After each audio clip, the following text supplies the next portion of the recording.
America's Secret Destiny, presenting the evidence that America was set upon a secret course by this nation's founding fathers.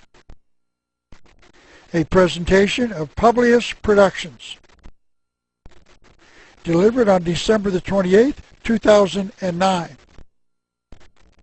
Part 1 of 4. My name is Ralph Epperson, and I will be the one presenting this material. Let me explain first that this is a PowerPoint presentation computer program, and it will not allow me to change slides while I am speaking.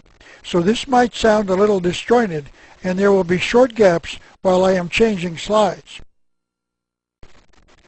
I want you to also know that I am granting you permission to make copies of all parts of this DVD, and if you agree with me, may I suggest that you make copies and give them to everyone that you think might watch them so that others may learn the truth about America's future.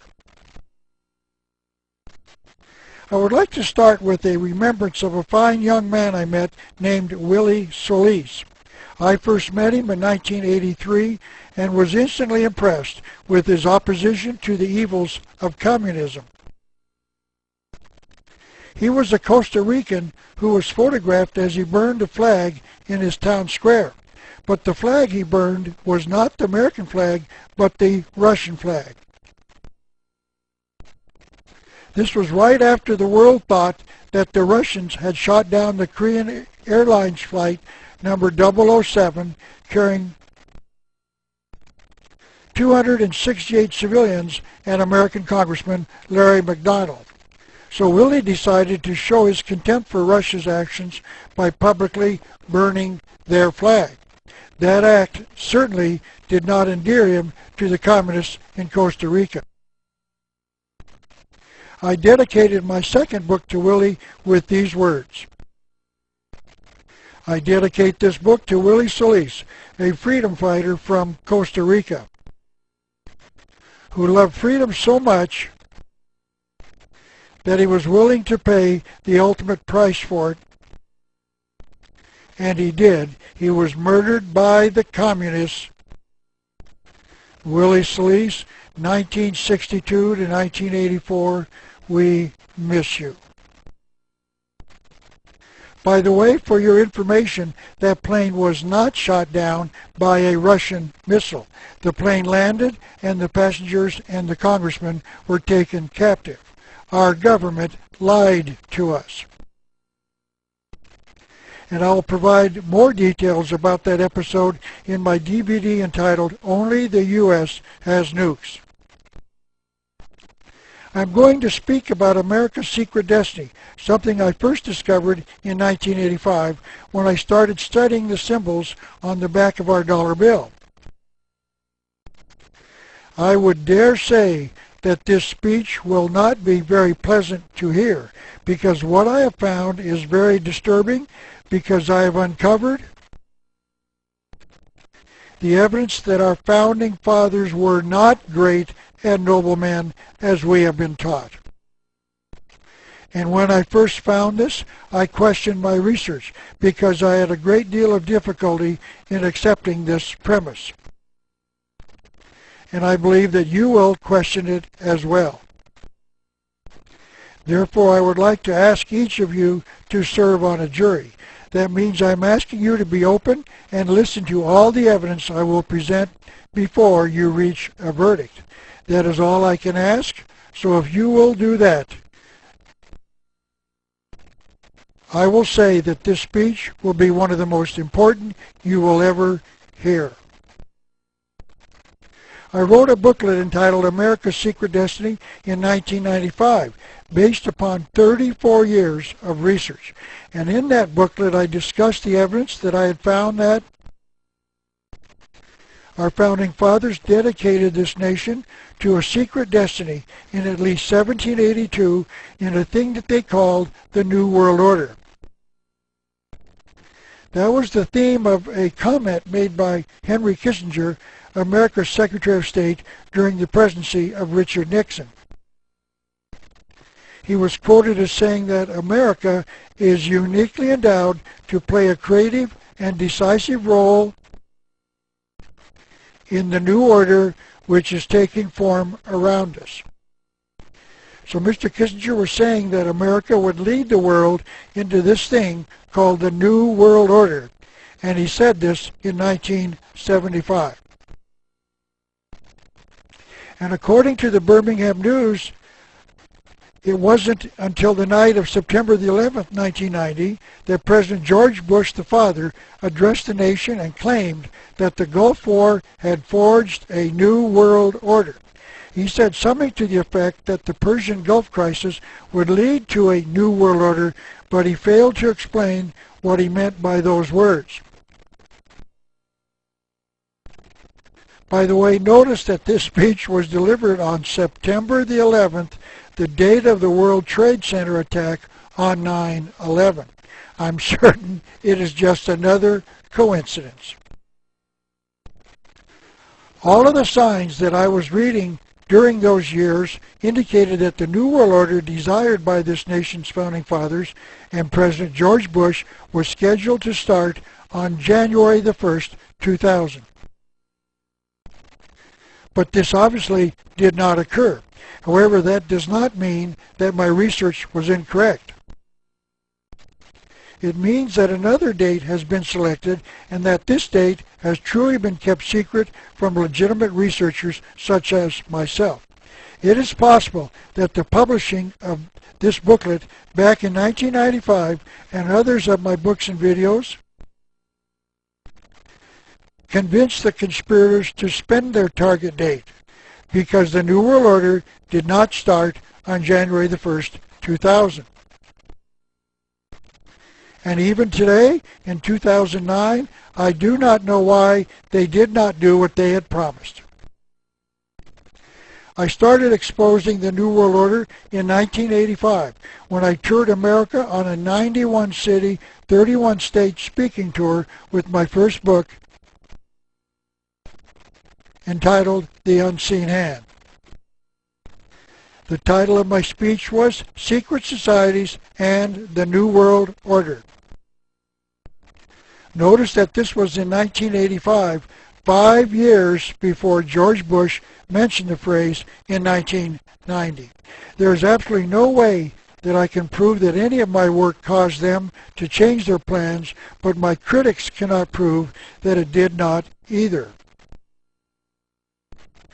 So you will have to decide for yourself.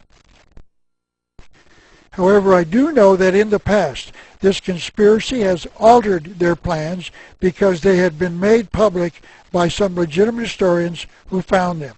Let me impress upon you that these people are committed to achieving their goal, and the New World Order will occur, but at a later date. And let me add that I believe that date is very near. I first started questioning the history I had been taught in school in 1962 after a friend of mine suggested that I start reading what he called revisionist history. I told him that I was unfamiliar with that term, but that I would start reading as he suggested. My friend was introducing me to the view that holds that much of what we have been taught simply is not true, that history needs to be revised. And I had to admit that this was something that I was totally unfamiliar with. I had graduated from the University of Arizona after investing 4 years of my life in, quote, being educated, end quote.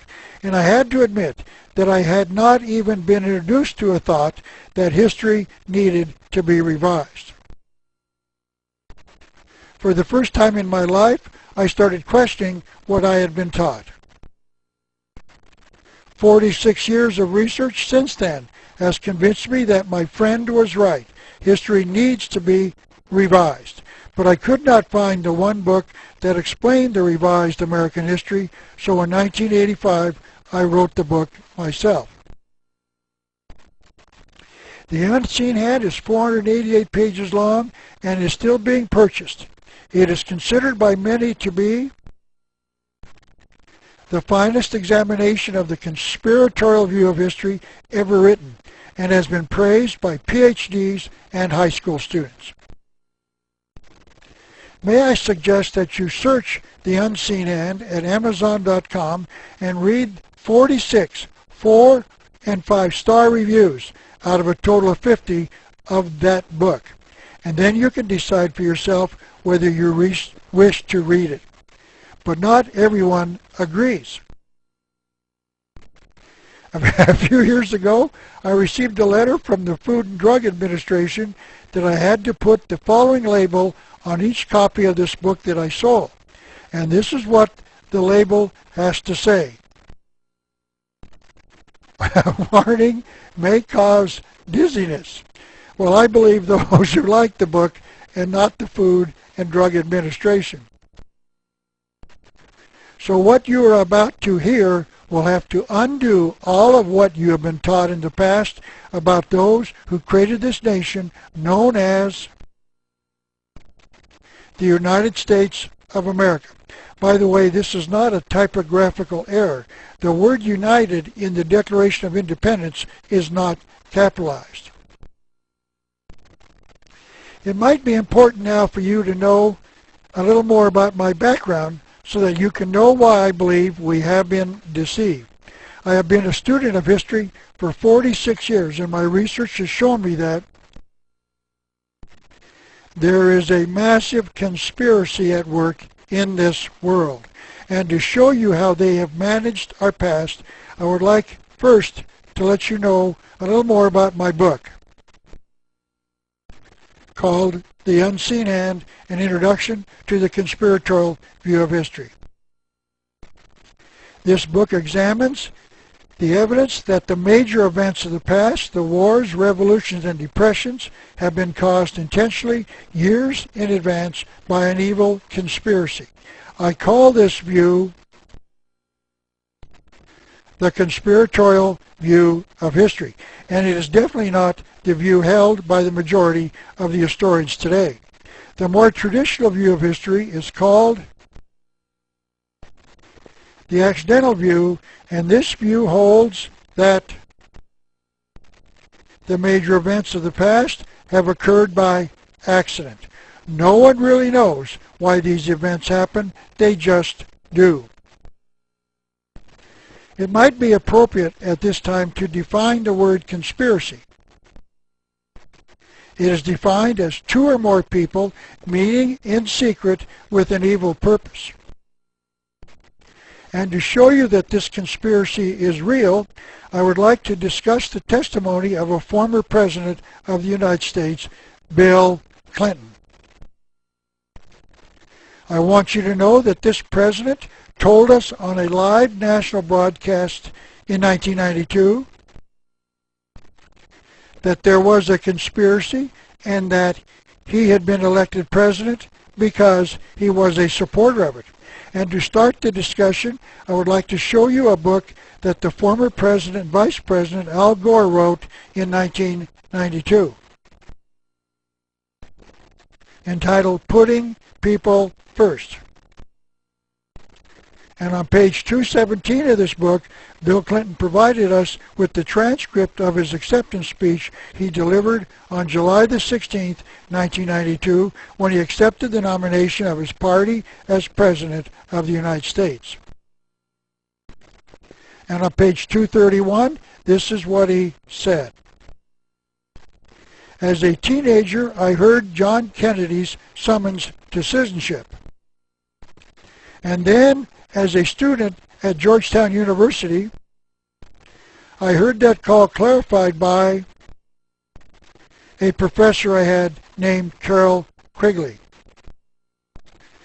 We have to go back now a few years to the summer of 1963 when Bill Clinton was selected to participate in a thing called Boys Nation, held each year in Washington, D.C. to expose the next year's senior students to life in the political arena. This is a picture of young Bill Clinton shaking the hand of President John Kennedy in the Rose Garden of the White House. This picture had to be taken during the summer of 1963 because, as you know, President Kennedy was assassinated in November of that year.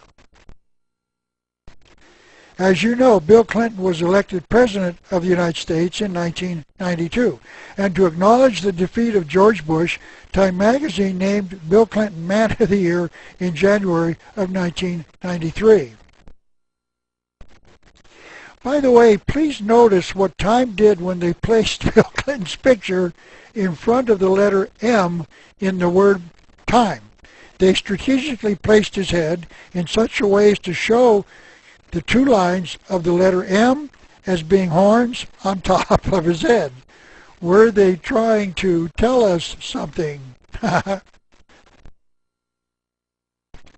But in truth, Time magazine should have named these two men as Men of the Year, President John Kennedy and Professor Carroll Quigley, the two men who made Bill Clinton President of the United States. Just so you know, I would like to apologize to Time magazine.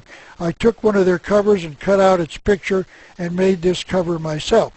I don't want to get sued for claiming they made a cover when they didn't.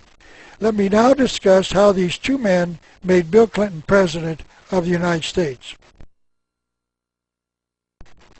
According to the October 19, 1992 U.S. News and World Report,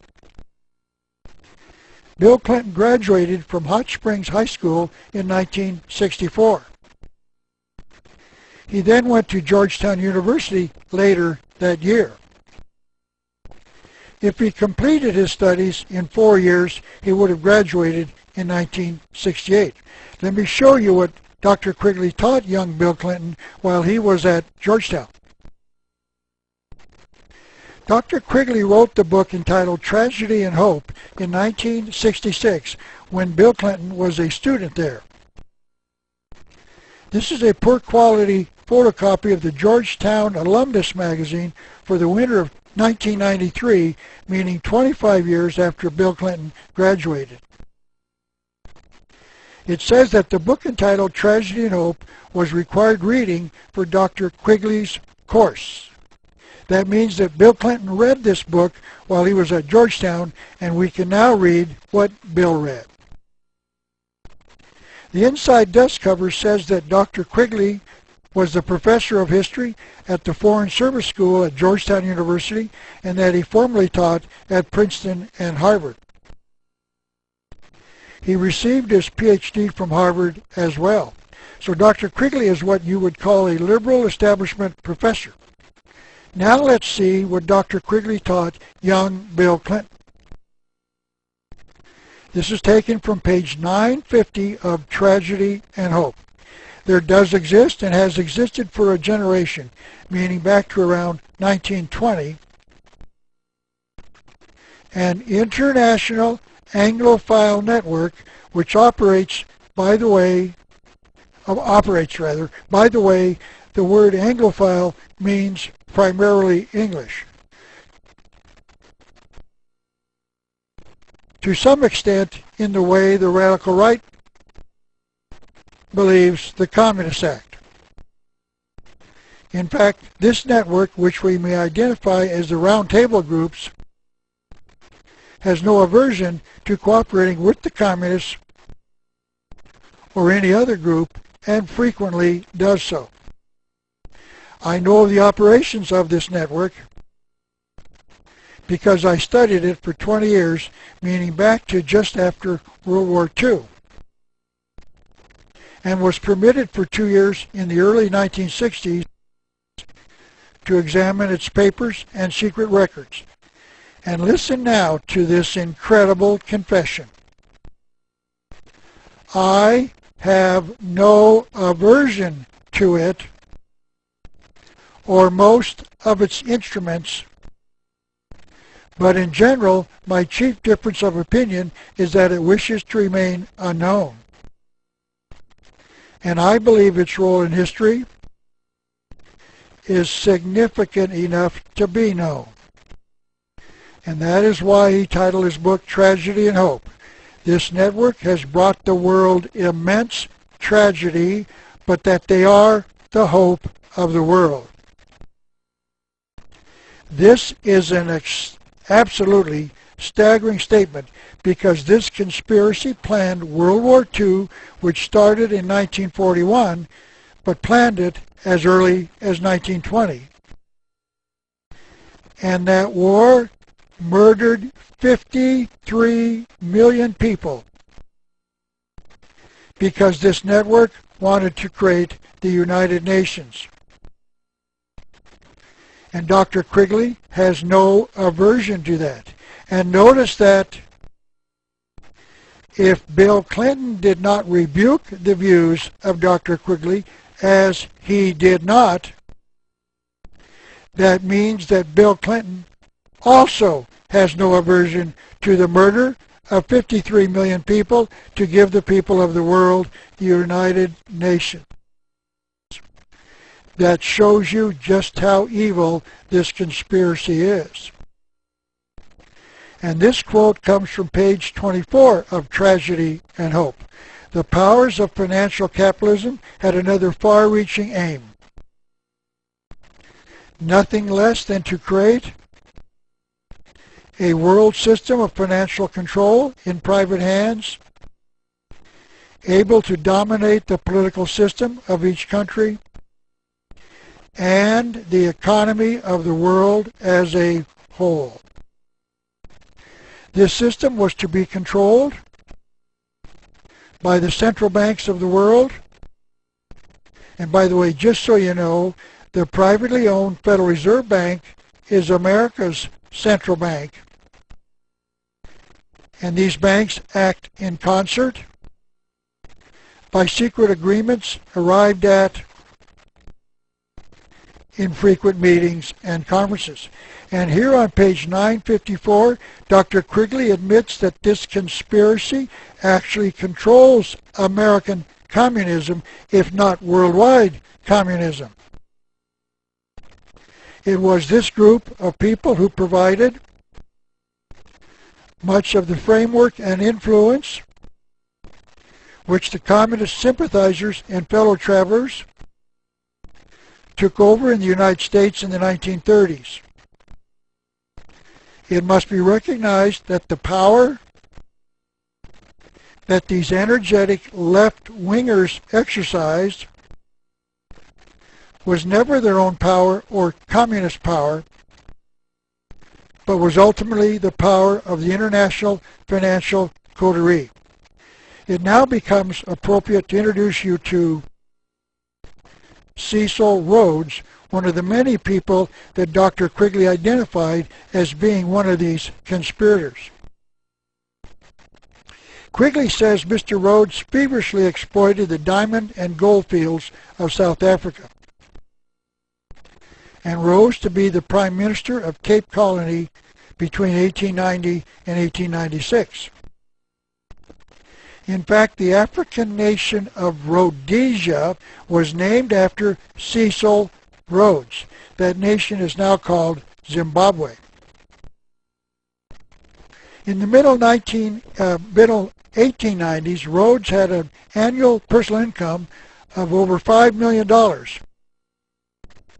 which was spent so freely for his mysterious purposes, and they centered on his desire to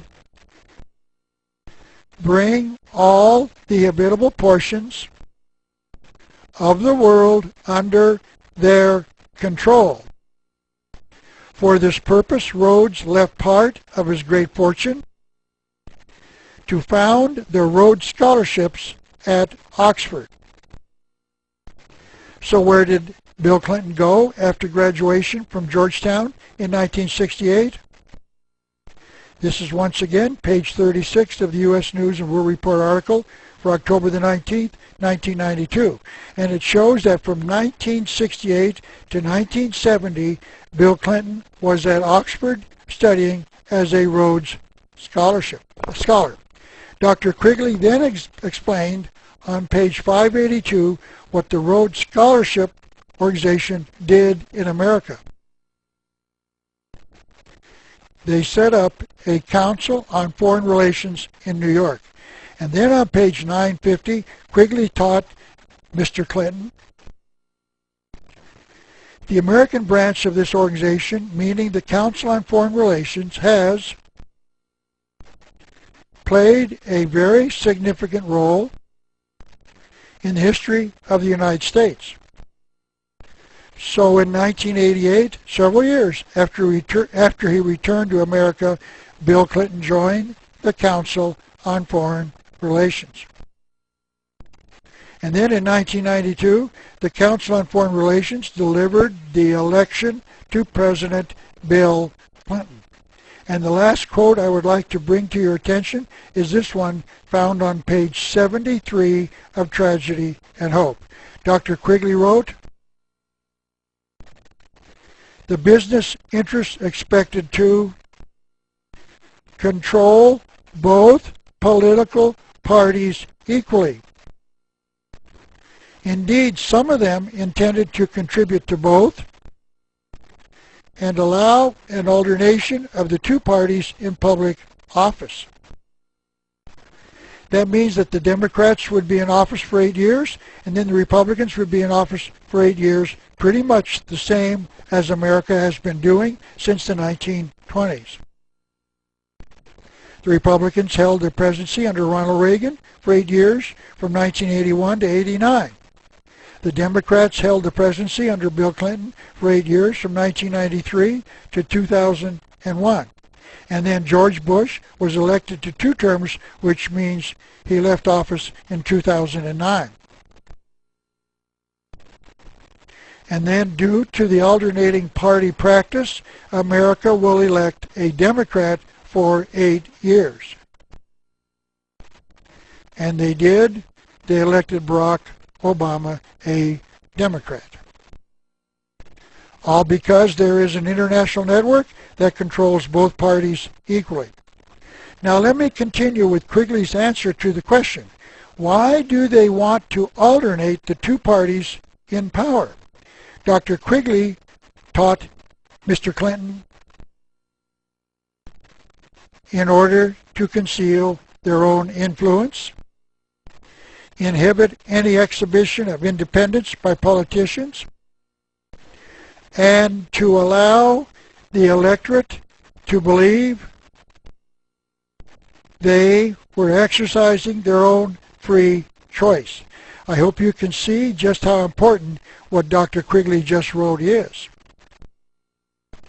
We think that we, the people, are in control of our elections, that we select the best candidate from amongst the candidates who run for the presidency, and that we change things when we put the other party in office after we decide that the previous party has failed us. But Dr. Quigley says that they select the 2 candidates and then we elect one, and they win no matter who is elected. Please notice the contempt this conspiracy has for the people of the United States. We think we are electing our president, but they know that we dummies are too stupid to figure it out and get us to select a candidate from the 2 they selected for us. And they have been getting away with it ever since the 1920s. And to show you that the statement that both parties are controlled by the same people is true, let me show you the evidence that President George Bush, the father, intentionally threw the election of 1992 to Bill Clinton. There is a universal rule in politics whether you are running for the presidency of the United States or for dog catcher of Tucson. And by the way, I ran for the dog catcher in Tucson in 1996. This was one of my street signs. Unfortunately, I didn't win, but I don't think it was my campaign slogan of vote early and often that had anything to do with it. But let me get back to what I was saying. There is a universal rule in national, state, and local politics, and that is never, never, never promise a tax increase. You can talk about increasing benefits or adding new bureaus, but you never, never, never tell the electorate you will increase taxes to pay for it. Because if you do, you will most certainly lose the election. The taxpayers will not vote for candidates who promise tax increases. Now, to show you that George Bush knew the rule during his presidency, he coined a very catchy phrase. Read my lips, no new taxes. This was repeated so often by comedians and others that it became known all across the United States. But the intent was to make it well known amongst the American people. So what happened next? George Bush raised taxes in 1990. George Bush lost the election of 1992. George Bush intentionally lost the election of 1992. Because just as Bill Clinton told us, both parties are controlled by the same people. And it was not a coincidence that George Bush was also a member of the Council on Foreign Relations, just like Bill Clinton. That means that the conspiracy wanted Clinton in office. He had followed the yellow brick road, and a conspiracy made him president of the United States. By the way, there was a precedent for Mr. Bush's rather dramatic action. Walter Mondale, the Democrat candidate for president in 1984, did identically the same thing in his campaign race against Ronald Reagan, the Republican candidate, in the election campaign of that year. On the night of the Democratic National Convention on July the 19th, 1984, when Mr. Mondale accepted the nomination for the presidency from the Democrat Party, Mr. Mondale broke the no taxes rule with these words. Let's tell the truth. My opponent will raise taxes, and so will I. He won't tell you. I just did. And to show you that the cartoonist had a field day with Mr. Mondale's statement, this cartoon appeared in U.S. News and World Report. Mondale is shown on his bandwagon under a banner which reads, I'll raise your taxes. He's shown saying through a megaphone, come one, come all, jump on folks, hey everybody, yoo-hoo, hello, testing. And there's no one around, no one is shown jumping on his bandwagon. And the second cartoon shows Mondale holding up what appears to be a post-election Chicago Daily Tribune newspaper with the headline reading, Mondale defeats Mondale, apparently referring to his Democratic convention speech in which he promised a tax increase. And as could be predicted by anyone who knew the rule, Mondale lost the election of 1984 intentionally. And yes, ladies and gentlemen, Walter Mondale was also a member of the Council on Foreign Relations. Notice that both a Republican and a Democrat presidential candidate was asked to throw his election, and both of them did by breaking the no taxes rule.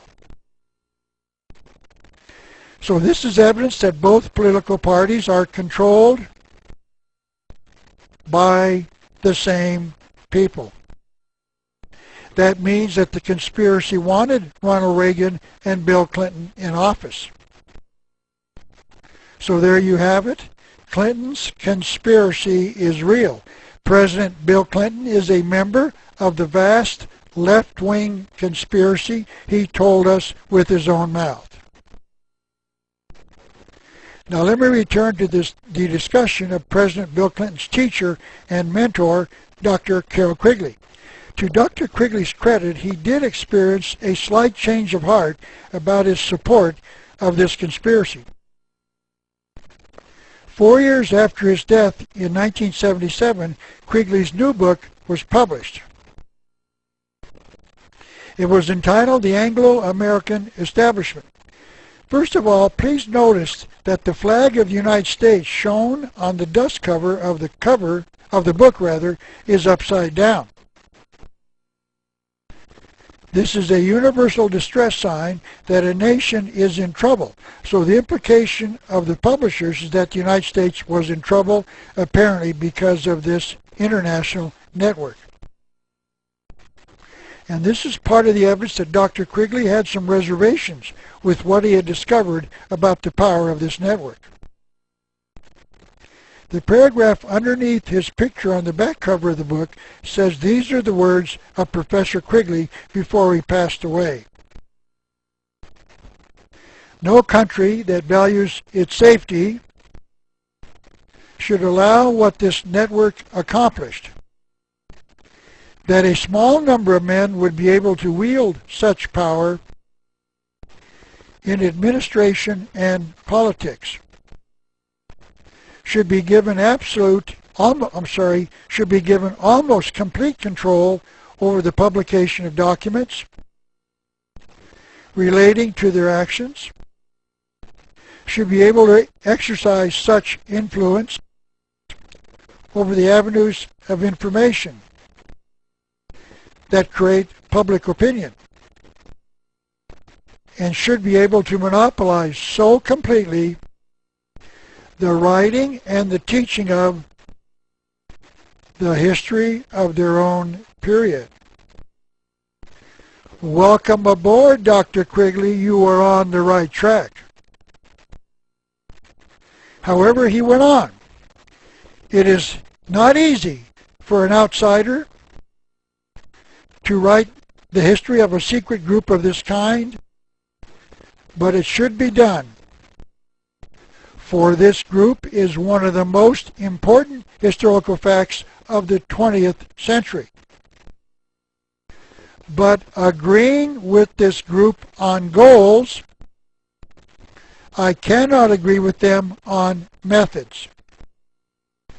In this group were persons whose lives have been a disaster to our way of life. Unfortunately, their influence has been strong, and thus ends the story of Dr. Carroll Quigley. However, let me make this observation.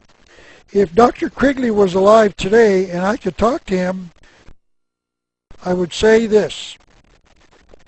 If only you had said this before this international network you so strongly supported and had no aversion to murdered 53 million people in World War II, they might still be alive today. But I must be fair to Dr. Quigley. At least he figured it out and tried to correct his early support of this international network. He deserves the praise of freedom-loving people all over the world. But his attempt to clear the air poses a real problem for Bill Clinton. He also said that he had no aversion to this conspiracy. And while Dr. Quigley finally objected to its evil methods of wars, depressions, and revolutions, during Clinton's entire 8-year administration, he did not renounce the methods of this network. In fact, he appointed hundreds of their members, fellow members of the Council on Foreign Relations, to positions inside his administration. Please remember that President Clinton's hero, Dr. Quigley, said that these people had been a disaster to our way of life. But Bill Clinton appointed them anyway, even after Dr. Quigley made that statement that they were a disaster to our way of life. And let me not forget to mention the name of one individual who has been a disaster to our way of life: Bill Clinton. Bill Clinton's teacher, the man who guided him on the path to the presidency, later called him a disaster to our way of life. You will recall that Dr. Quigley wrote The Anglo-American Establishment in 1981, and Bill Clinton did not become president until 1993, 12 years later. He certainly could have read this book just like he read Dr. Quigley's first book, Tragedy and Hope. And ever since he has been out of office, he has done nothing to expose this conspiracy. Bill Clinton was encouraged to learn about this conspiracy. Bill Clinton went to Georgetown to be taught about this conspiracy. Bill Clinton then went to Oxford to learn more about this conspiracy. Bill Clinton joined the Council on Foreign Relations to become a part of this conspiracy. And Bill Clinton was made President of the United States because he had no aversion to this conspiracy. And then Bill Clinton did nothing to expose it nor stop it in its plans for America. This is the legacy of Bill Clinton's presidency. Men of decent morality will always regret that he did not have the conviction to expose them and their evil deeds. Yes, this conspiracy has truly become Bill Clinton's conspiracy. This will not be an easy speech to deliver because I too believed the lie. And I would like to repeat my request that you become a member of a jury and withhold your verdict about whether I am right or wrong until you hear all of the evidence. If you will do that, I believe the evidence that I will present will convince you that the claims I make will be proven correct. I used to believe that those who founded this nation were men of God, or at least they believed in a supreme being, and that they wrote perhaps the finest documents ever written by the mind of men when they wrote the Declaration of Independence and then the Constitution. But we have been lied to. Because I have found evidence that our founding fathers were part of an ancient conspiracy. And because they were, they set this nation on a course that few in America know anything about. Perhaps the greatest evidence that I am right comes from the pen of Benjamin Franklin, one of this nation's most influential founders. This is Mr. Franklin dressed in regalia, indicating that he was a member of the Masonic Lodge, commonly called the Masons. He signed both the Declaration of Independence in 1776 and the Constitution of the United States of America in 1787. Yet, as I hope to prove, he was a major conspirator. He assisted in the creation of the most oppressive document ever written by the mind of man, the Constitution of the United States of America. Now that is not the traditional view assigned to what most historians call the most liberating document ever written by the mind of man. And I am certainly aware of the implications of what I believe about the beginnings of this nation. What you are about to hear is perhaps the most revolutionary work ever written on the founding of this nation and the writing of both the Declaration and the Constitution.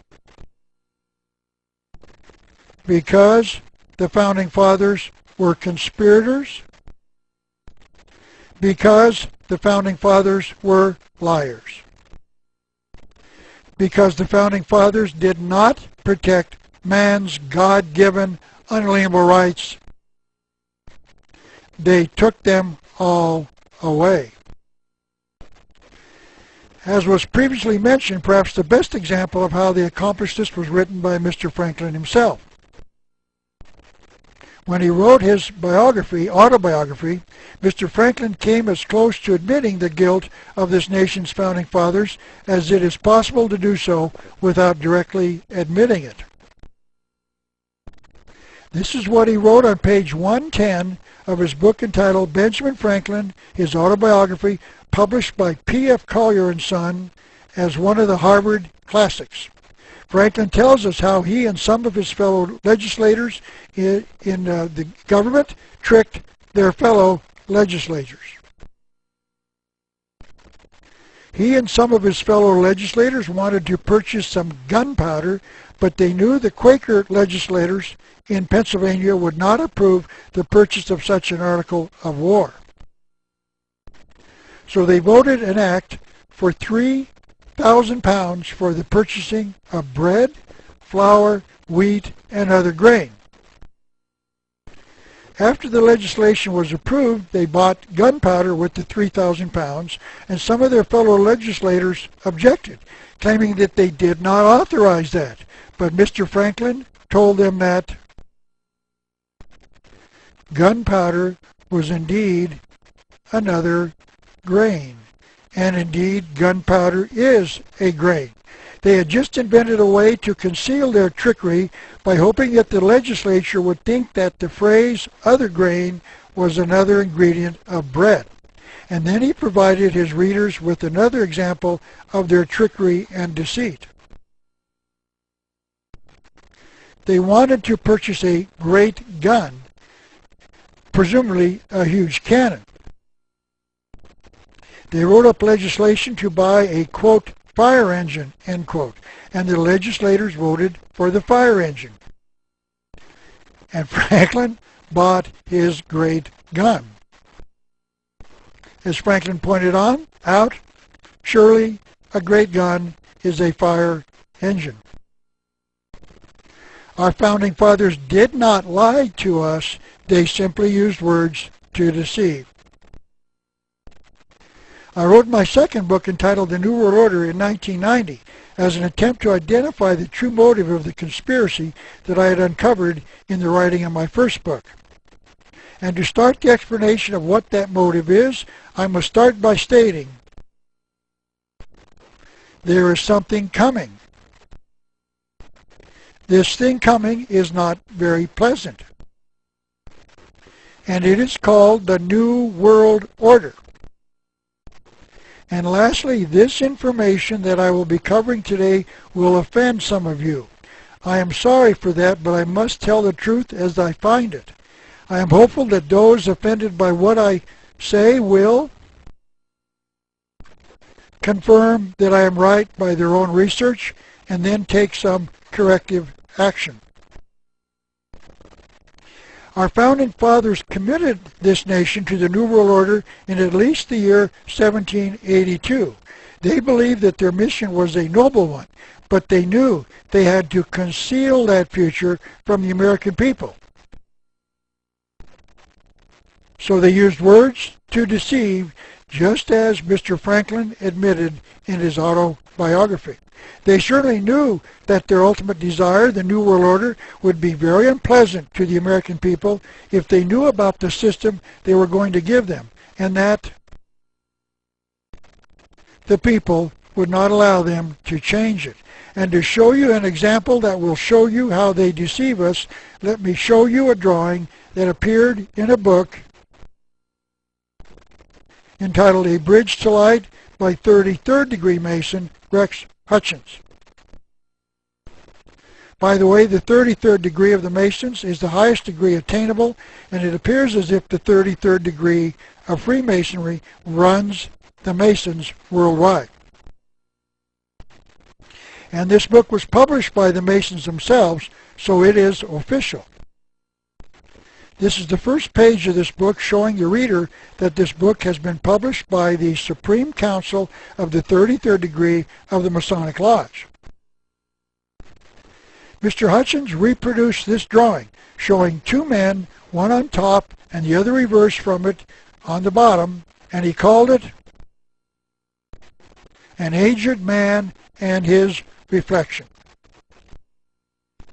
The word reflection is defined as a mirror image but upside down. That means that both of these drawings should be the same except one is reversed. So now let's look at this drawing again. Notice that the two drawings are not of the same man. All of the items on the top drawing change in the drawing of the bottom figure.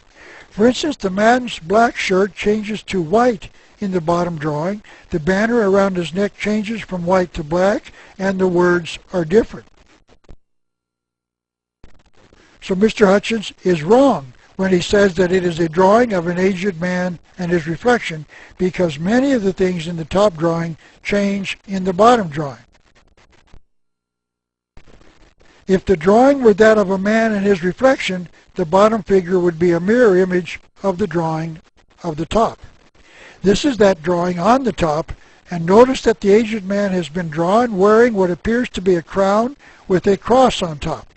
I believe that the crown represents government and the cross represents Christianity, the teaching on how to form that government. So this drawing represents the merger of government and religion, meaning government based upon the morality taught by Christianity, symbolized by the cross. Now let's look at, quote, the man's reflection, end quote. Now this doesn't look like a man to me, it looks like a demon. And notice that the demon is still wearing a crown, but the cross has been removed. That means that the man represents a government without the teachings of Christianity. That means that the Masons are advocating a new world order, because the new world order is a new civilization for the people of the world without the moral teachings of God. So this drawing is intended to show you the future, a government run by a demon without the teachings of Christianity. Now let me show you the involvement of the Masons in the creation of the United States. This is Henry C. Clausen, one of the past sovereign grand commanders of the Masons, meaning he was the national president for their fraternity. He was the author of a book entitled Masons Who Have Shaped Our Nation, published in 1976 by the Supreme Council of the 33rd Degree in Washington, D.C. He wrote that 23 of the 39 signers of the Constitution were members of the Lodge, and of course 23 of the 39 signers of the Constitution would be a clear majority. I have seen various estimates about the number of the signers of the Declaration of Independence who were Masons, one of which held that as many as 52 of the 56 signers were members. The Masons officially say, however, that only 9 of the signers have been cited as being members of the Masons.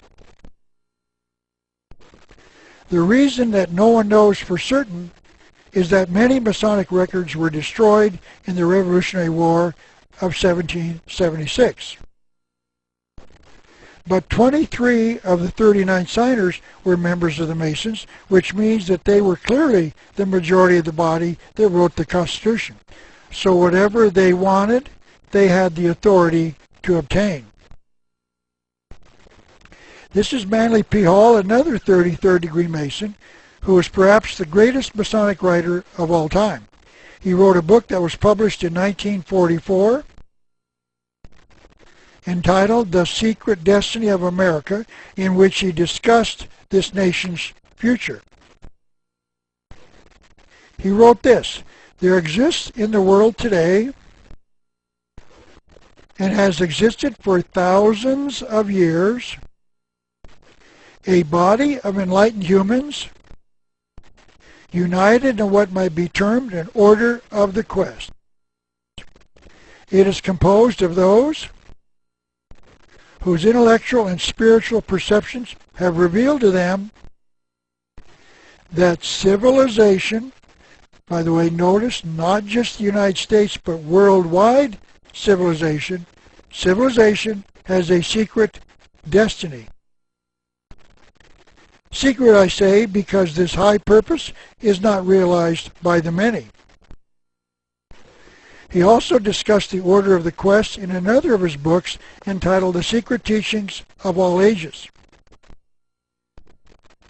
Not only were many of the founders of the United States Masons, but they received aid from a secret body in Europe. Mr. Hall does not say who the secret body in Europe was, but it appears to have been the Illuminati, formed in 1776 in Bavaria, now part of Germany, about the same time that the founders of this nation were creating the United States. He continued, which helped them to establish this country for a particular purpose known only to the initiated few. So America had a particular purpose, a secret destiny, known only to the Illuminati, the Masons, and the Order of the Quest. Mr. Hall further told us who at least some of the group known as the Order of the, or at least one of the group known as the Order of the Quest was. He wrote this on page 134 of his book entitled The Secret Destiny of America. Benjamin Franklin spoke for the Order of the Quest, and most of the men who worked with him were also members. So the Order of the Quest, the Illuminati, and the Masons created this nation with a secret destiny not to be known to the average American. And then Mr. Hall tells his readers where the evidence of this conspiracy can be found. These are the two sides of the Great Seal of the United States, and both have been reprinted on the back of every American dollar bill. Nearly all governments' seals have only one side. If the American seal has two, one side has no direct purpose. So it must have a hidden purpose, and Mr. Hall tells us that it does on page 181 of his book entitled The Secret Destiny of America, and in additional writings of his. There is only one possible origin for these symbols, and that is the secret societies which came to this country 150 years before the American Revolution. The Revolutionary War started in 1776, so 150 years prior to that year would be 1626, about the time the Pilgrims and the Puritans came to America. So Mr. Hall is saying that at about the same time the first settlers were coming to America, another group came who intended to set this nation up with a secret purpose in mind. He continued, the Great Seal was directly inspired by the Order of the Quest, and it set forth the purpose for this nation. And he added these comments in another part of the book. If the design on the eagle side is stamped with the signature of the Order of the Quest, the design on the pyramid side is even more definitely related to the old mysteries. What he was saying was that these symbols on our dollar bill are related to the ancient mystery worship of what he just called the ancient mystery religion. This is the reverse side of the Great Seal again. Notice that the eye is above the pyramid and not on it. In other words, the work of creating the New World Order is not done as yet. The Great Seal was created in 1782 and will not be completed until the eye finally seats itself upon the top of the pyramid. And there will be no world order, there will be no New World Order until the eye symbolically lands on top of the pyramid. And 46 years of research indicated that that date of that event was known to our founding fathers as January the 1st, 2000 AD. And as I said at the beginning, I cannot explain why it did not happen, as these conspirators had planned it for over 6,000 years. I believe that that means that those who designed the Great Seal in 1782 knew what they were doing.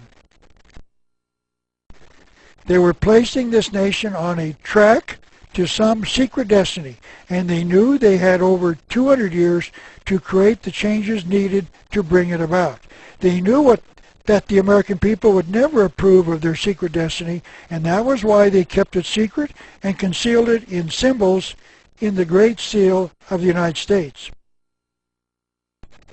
These men had an evil purpose. They made their plans in secret, and there were two or more involved. Those are the requirements of the definition of a conspiracy.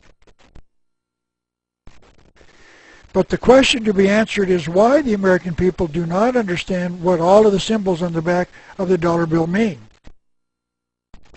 Probably less than 1 out of 100 citizens of America could explain the meaning of the pyramid, the eye, the eagle, or the Latin phrases. So all of these symbols are concealed because those who founded this nation were concealing a truth from the American people. And the reason they concealed it is because that truth is so evil that if the American people knew what it was, the conspirators would not be allowed to bring it into fruition. End of part 1. Please hold for part 2.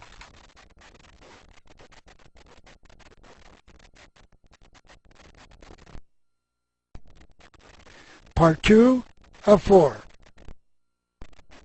Now let me examine the symbols in the Great Seal of the United States. First then, it becomes important to define the Latin phrases shown on the reverse side.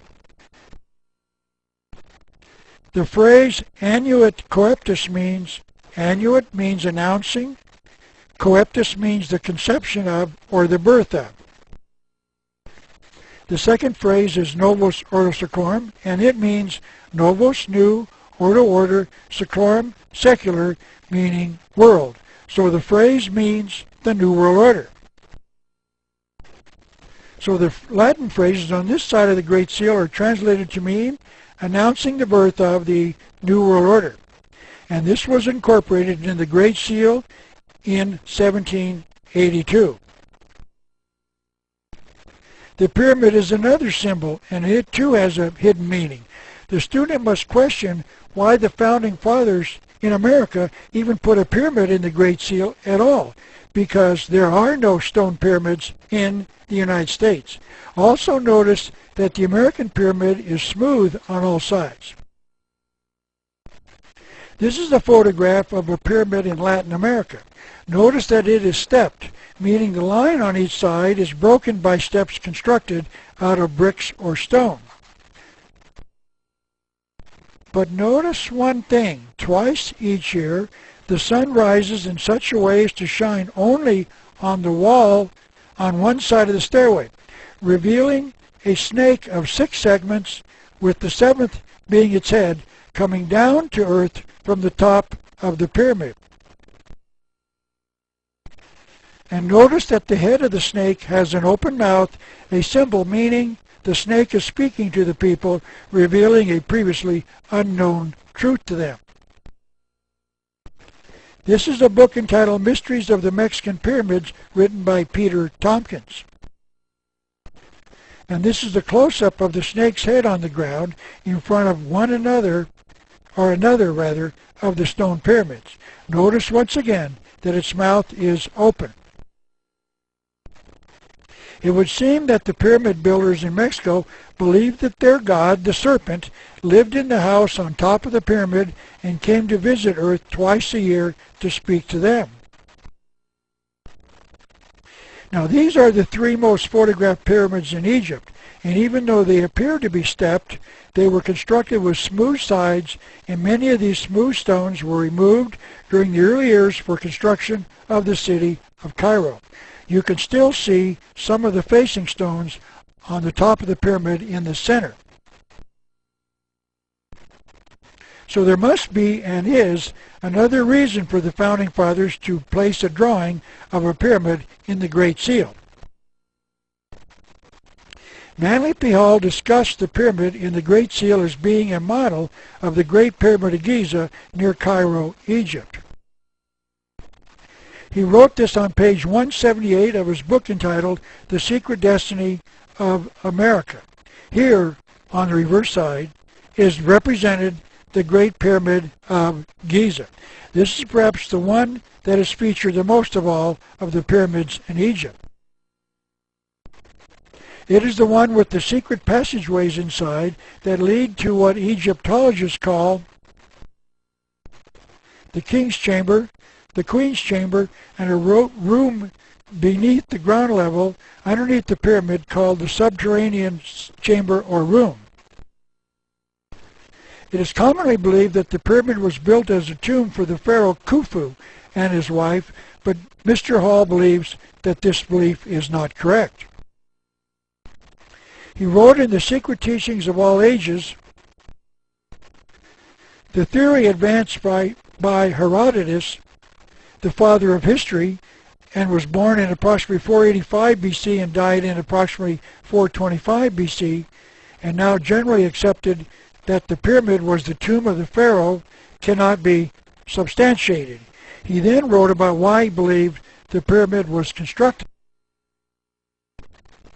Hall wrote, the pyramid and the all-seeing eye represent the universal house. Notice that he said the pyramid was a house, meaning it is a place for a god to reside.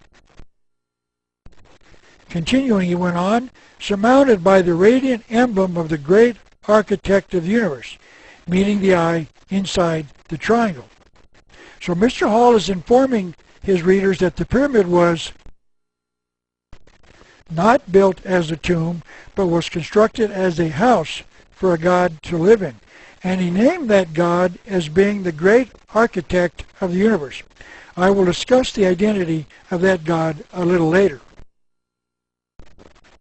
This is Albert Pike, the leader of the worldwide Masonic movement from 1859 to 1891, perhaps the greatest Mason of all time. He added one more piece of the puzzle when he told his readers in his book entitled Morals and Dogma that there was another important understanding of the pyramid. This book was published in 1871 by the Masons and is probably the most important book they've ever published. He wrote this on page 460 of that book. The pyramid was erected in honor of the sun. So Mr. Pike was stating that the pyramid had some connection with a worship of the sun as a god. And Mr. Hall added another ingredient to the puzzle. He said the pyramid was used to initiate men into a worship of this hidden sun god. He wrote this. The initiation took place in one of the subterranean halls of the Great Pyramid of Egypt. Through the majestic passageways and chambers of the Great Pyramid, past the illumined of antiquity, meaning those illuminated by the initiation. They entered its portals as men. They came forth as gods. Now, I would like to suspend the discussion of the Great Seal of the United States for a related subject, one that I believe I was the first historian to publish on. This discussion is extremely relevant to the general subject of America's secret destiny, as I am hoping you will see. I want to briefly show you some evidence that these initiates are all over the world, and that one of the ways you can identify an initiate is by a sign called the lion's paw, which is a sign indicating that the person giving the sign has been born again to the ancient mystery religion. And not just to the ancient mystery religion, but to the God of the ancient mystery religion, Lucifer, also called Satan, the devil. This is an Egyptian hieroglyph of a pharaoh being prepared for eternal life on a table representing a lion. You will see the lion's head on the left of the table and the tail on the right. The lion is an Egyptian symbol of eternal life. Here is another Egyptian drawing showing someone in a lion's head kneeling by the corpse of someone. I presume the X on his chest means the individual is dead. Notice again that the lion is holding an ankh, a symbol of eternal life. This is the drawing that Mr. Hall said showed a, quote, lion's paw in the Pyramid Mysteries. This drawing was put into his book entitled The Lost Keys of Freemasonry. It shows the man being raised by the lion's paw. This drawing shows that in his case, the man, not the lion, is the ankh. In his case, he's got it in his hand rather, meaning that he's being raised up into eternal life through the lion's paw. In other words, of the Masons, they say that the ceremony raises up the initiate to the ancient mystery religion, meaning he has, quote, been born again, end quote, to the God of the ancient mystery religion. Let me say this now, and as I will continue to prove, that the God of the ancient mystery religion is Lucifer, also called Satan, the devil. As you know, the Christians say that after the Christian is baptized, he is said to be born again to the God of the Bible. And here the Masons are saying that the initiate is said to be born again to the God of the ancient mystery religion. So may I recommend that whenever you hear someone say they are born again, ask them to whom they are born again to. As we just saw, it is possible to be born again to Lucifer or to be born again to Jesus. This is a statue of Khufu, also called Cheops, the Greek name for Khufu, the builder of the Great Pyramid. This is the earliest use of the symbol that I found. Notice the position of Khufu's right hand. That sign is called the lion's paw. This is the statue of Khufu's high priest Kal. The article accompanying the photograph said that he served all three pharaohs who built pyramids on the Giza Plateau. This is a drawing of Napoleon. I have read where some historians think that he was a member of the Illuminati, but establishing that fact has been difficult. Notice here that he is shown concealing the lion's paw under his coat. We will see this particular form of the sign concealed inside his coat in the photographs of other Luciferians. This is Anton LaVey, a Satanist and the founder of the Church of Satan. This is Annie Besant, the only woman I found so far that is giving the same lion's paw. She was an admitted Luciferian. This is a photocopy of a page from Captain William Morgan's book on the rituals of the Masons. Here is a Mason on the right side of the page giving what they call the sign of a fellow craft, but it's actually the lion's paw. This is the photograph of Lieutenant Elisha Hunt Rhodes, a Mason during the Civil War. I found his picture in a book about Freemasonry at Gettysburg. Notice that he is also giving the sign underneath his coat, just like Napoleon was. This is a photograph of Karl Marx, the so-called father of communism. Marx became a Satanist while at college, and he was a member of the Illuminati. This is Nikolai Lenin, the brutal Russian communist dictator who started the Communist Revolution in Russia in 1917. This is a statue of Joseph Stalin, the brutal dictator of Communist Russia. He's giving the sign halfway in and halfway out of his coat. And this is a photograph taken off of the internet of him giving the same sign. So the statue is based upon real life. Lenin and Stalin together murdered 40 million Russians in that communist revolution in the early 20th century. And they both were involved as having been born again to Lucifer, Satan, the devil. Isn't it an interesting coincidence that both these men were dedicated Luciferians? This is John Wilkes Booth, the assassin of President Abraham Lincoln.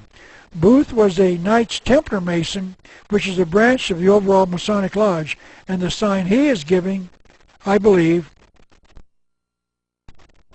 is the sign of the Knights of the Golden Circle, a 14,000 member secret society formed prior to the Civil War.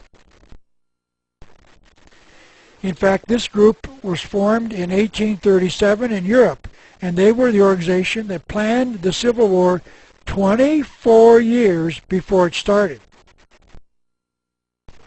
The sign is very the sign is very similar to the lion's paw, and the reason it might be is because there were members of the Knights who were also members of the Masons.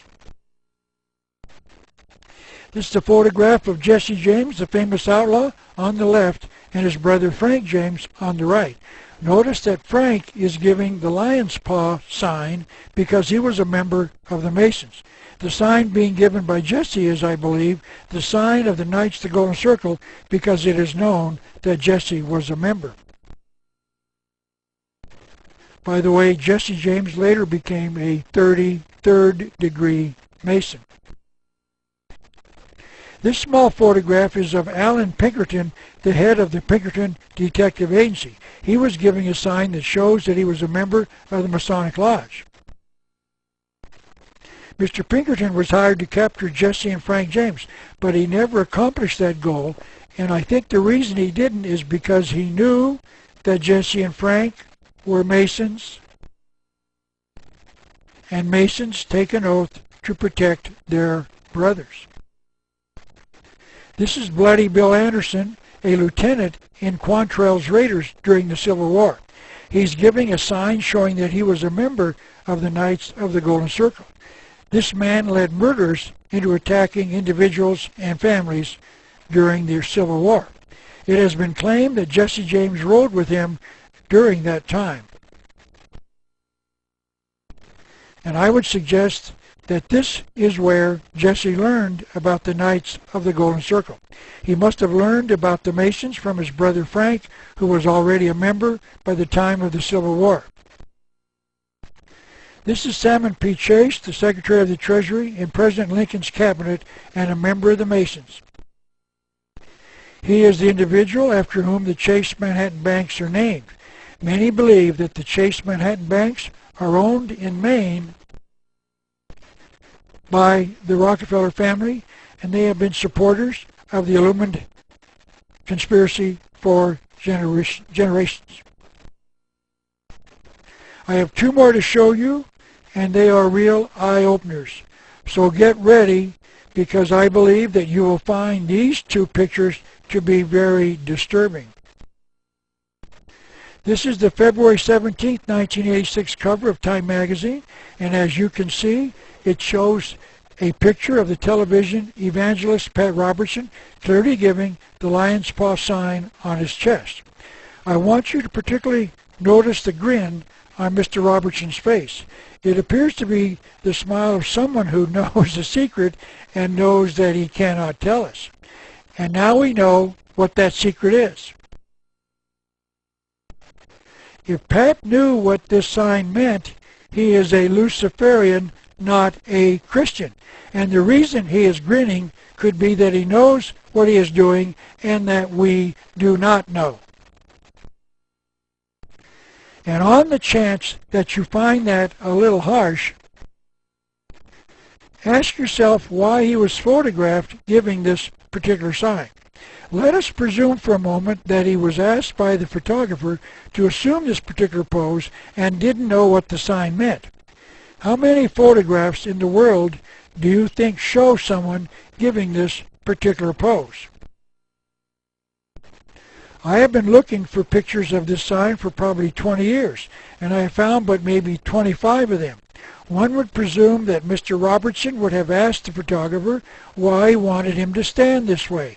It is further presumed that most people being asked to pose this way would not do so, simply because they did not understand what it represented. It certainly isn't a normal way to stand, whether for a photograph or not. So what was the reason that Pat agreed to stand this way?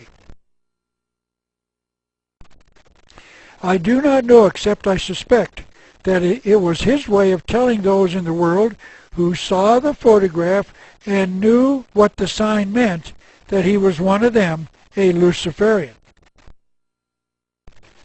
It might be remembered that Pat was running for the presidency of the United States in 1986, and this was his way of informing others that he was under their control because he was one of them. This is the only thing that makes sense. A Christian minister, Dr. David Weber, who ran the Southwest Radio Church, was a fellow member of a group of Christians who broadcast radio and television programs on America's airwaves. He reported on his radio program that he took this Time magazine cover of Pat giving the sign and asked him directly why he was photographed that way. And according to Dr. Weber, Pat responded, "I fell off my horse and injured my arm." If you believe that, I will sell you my shares in the Brooklyn Bridge. And the final photograph is not a photograph, but a portrait of President George Washington. I must admit that it is a portrait and not a photograph because there were no cameras when Washington lived, so no one can certify that he posed for this portrait. But that statement begs the question. Because this is an official portrait of Washington released by the George Washington Masonic National Memorial Association. This is their building in Washington, D.C. So even if Washington did not pose for this portrait, why would the Masons release it as an official portrait of him? The only explanation that makes sense is that the Masons are using the portrait to inform those who are born again to Lucifer that George Washington was as well. Now I'd like to get back to our study of America's secret destiny. The Masons, the Order of the Quest, and the Illuminati were directly involved in a belief in an ancient mystery religion. Albert Pike wrote on page 624 of his book entitled Morals and Dogma, Masonry is identical with the ancient mysteries, and that is true. The ancient mystery religion is 6,000 years old and is found on every continent, in every culture, and in every religion. So now back to the issue. 23 of the 39 signers of the Constitution were members of the Masonic Lodge, and many, according to Manly P. Hall, were members of the Order of the Quest. Ben Franklin, a Mason and involved in the Order of the Quest, admitted that they used words to deceive. The symbols of the Great Seal of the United States that they designed are concealing hidden truths from the American people, and these were the men who formed the government of the United States. Now let me show you a way you can tell who designed the Great Seal of the United States. This is once again the front side of the seal showing the eagle. Notice that above the head of the eagle is a 6-pointed star made out of 13 5-pointed stars. This is a close-up of that symbol. This 6-pointed star is of course the Star of David, a symbol of the Jewish faith, but it is also a Masonic symbol. But the Masons are not a Jewish organization. They are non-denominational in that they allow each member to believe in whatever God he chooses to believe in. And I shall discuss that a little later in this series. And here is some of the evidence that it is a Masonic symbol. This is a photograph of the Prince Hall Grand Lodge of Freemasons in Maryland. And this is a close-up of the building to the right. And you will see 4 of the 8 or 9 6-pointed stars on the top of the building. But the Masons use the symbol as a sign of the Masons, and in all of my research I have never seen an explanation as to why it is one of their symbols. So I can only give you my opinion. The reason seems to be that they do so because of the hidden number 13 in the star itself. This is a drawing of the 6-pointed star, and it has, of course, 6 outer points. And this six-pointed star illustrates the fact that there are a total of 7 shapes in the star, 6 triangles, and the 6-sided hexagon. Obviously, 6 plus 7 totals 13. I have drawn in the 6 lines to make up the 6-pointed star, and you will notice that it is made up of 2 triangles, one pointed down and one pointed up. Now we're going to transport these lines from the eagle side to the pyramid side of the Great Seal. And this is a slide showing you how it looks when you put the 6-pointed star down on the pyramid. Now notice that the triangle with the eye in it points to a blank space between the 2 words annuit and sceptus. But the other 5 points point to 5 letters. A at 10 o'clock, S at 2 o'clock, N at 8 o'clock, the second O in ordo at 6 o'clock, and M at 4 o'clock. These 6 letters, or 5 letters rather, are together A-S-N-O-M. There is a word in a dictionary that describes the scrambling of letters in a word to conceal the actual word. And that word is anagram. A-S-N-O-M is an anagram for M-A-S-O-N, the Masons. So it is clear, the Masons are the men who designed the Great Seal. The Masons hide things in plain sight. We all carry these dollars, and only a few in America know the secrets they contain.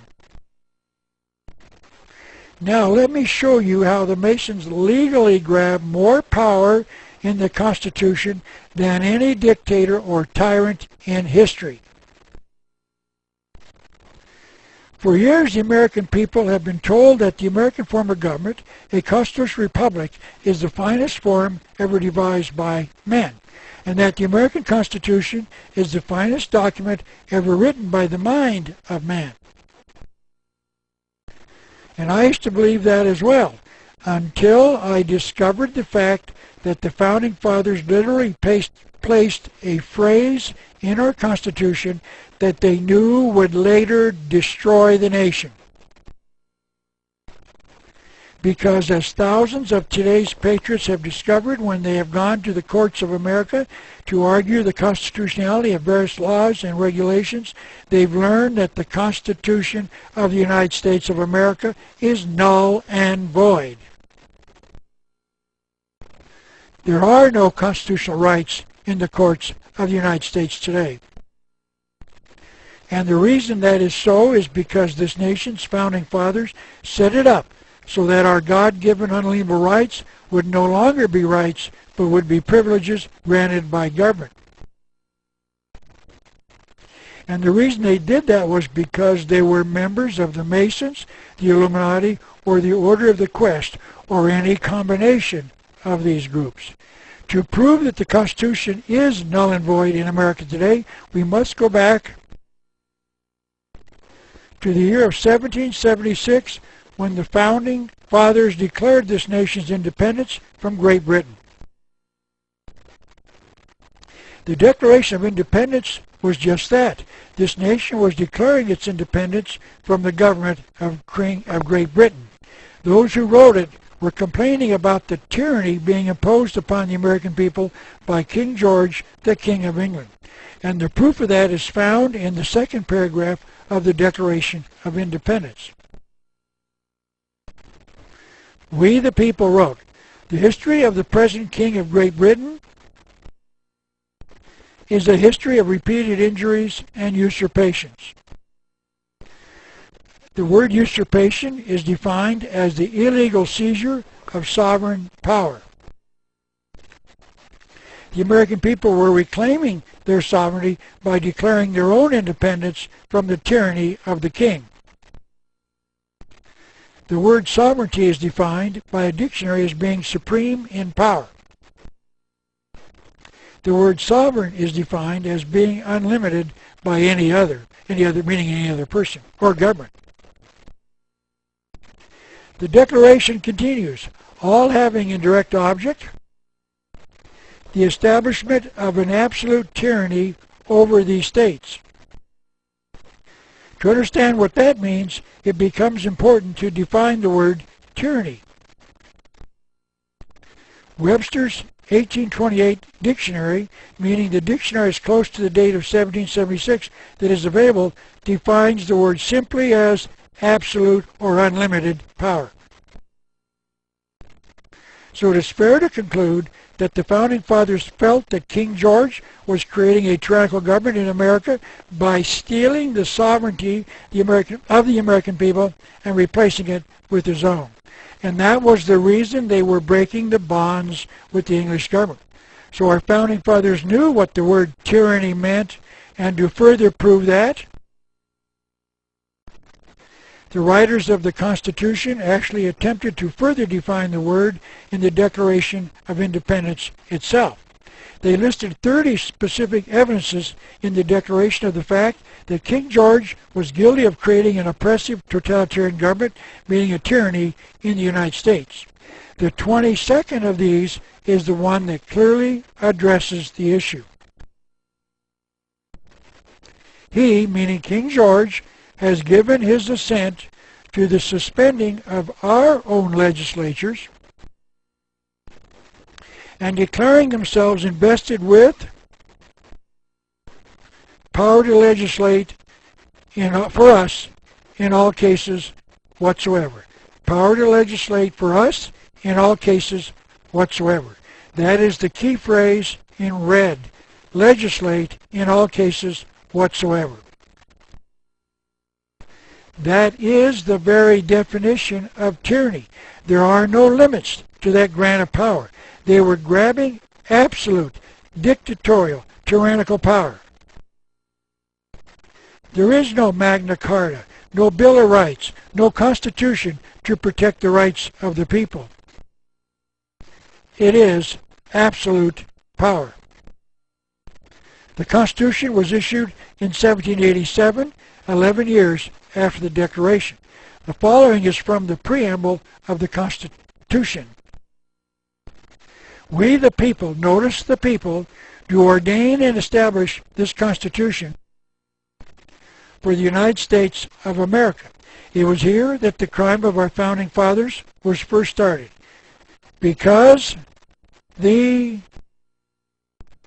Founding Fathers actually created two separate governments inside the Constitution, and they gave one of them absolute tyrannical power.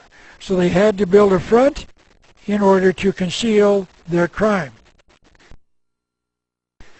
Perhaps the best way I can illustrate what they did is to show you a theme park called Old Tucson, located outside of Tucson, Arizona.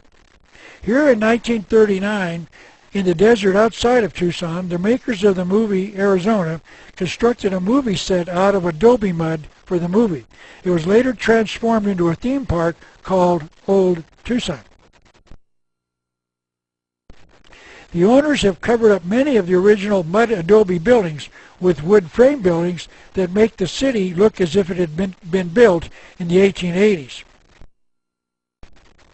Just as a point of non-important trivia, I've marked the spot with an X where actor and singer Dean Martin stood when he later got hit on the head in one of those John Wayne movies. Aren't you glad you watched this presentation this far so you could learn that? Of course you are.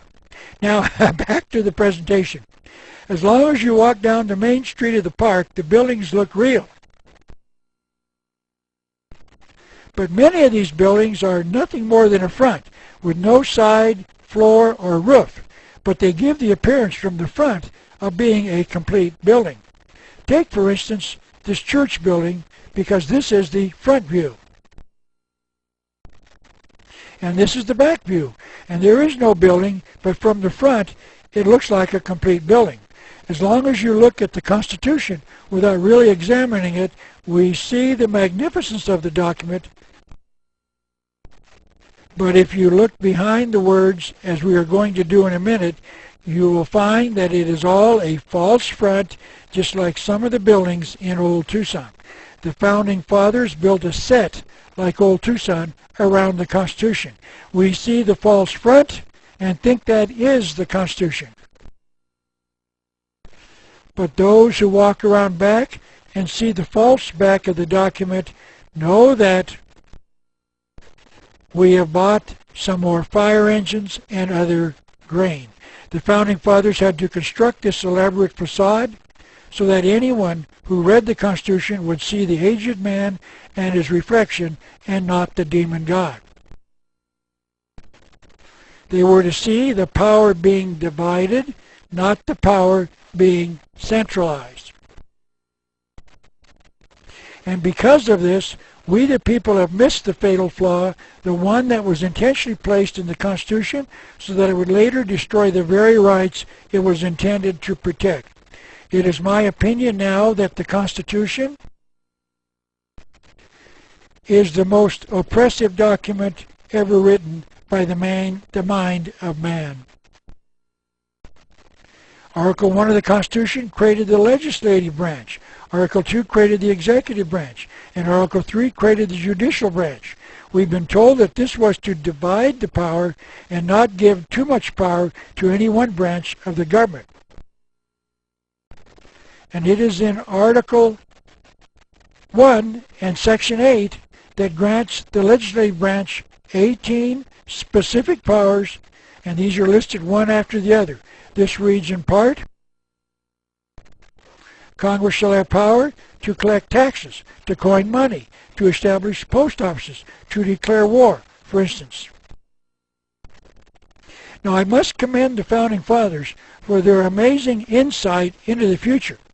They had the foresight to predict that universities would one day field football teams, and that they would form associations to regulate all of their sports activities, including the scheduling of bowl games. This is an article in the Arizona Daily Star on December the 10th, 2009, in which a House subcommittee approved legislation aimed at forcing college football to switch to a playoff system to determine its national champion. I simply cannot understand how our Founding Fathers could have envisioned such a thing as a national championship football game in 1787. But certainly they must have, because Congress believes it has the delegated power to force the colleges to change their own procedures in declaring a national champion football team. And on a second review of all the 18 powers granted to Congress, I found this. Congress shall have the power to require universities who field a football team to switch to a playoff system to determine a national champion. Because the powers delegated in the Constitution are very specific, meaning that our Founding Fathers gave Congress these and only these powers. So if Congress feels they have this power, they must have it. Because congressmen and congresswomen take oaths to protect and defend the Constitution. And that means they must know what it gives them in the way of powers. Or so we have been told. But we have been lied to. So I made that power up. So we must find another source for the power to do this. And there is a power to force the football universities that play football to schedule a different playoff system. And this is what they wrote in part. It wrote in part in Article 1, Section 8, Clause 17, as they were granting powers to Congress. Congress shall have the power to exercise exclusive legislation in all cases whatsoever. Notice that the Founding Fathers used the very same phrase, the power to legislate in all cases whatsoever, that they used in the Declaration of Independence to define the tyrannical power of King George. They gave Congress the power to legislate in all cases whatsoever. And that means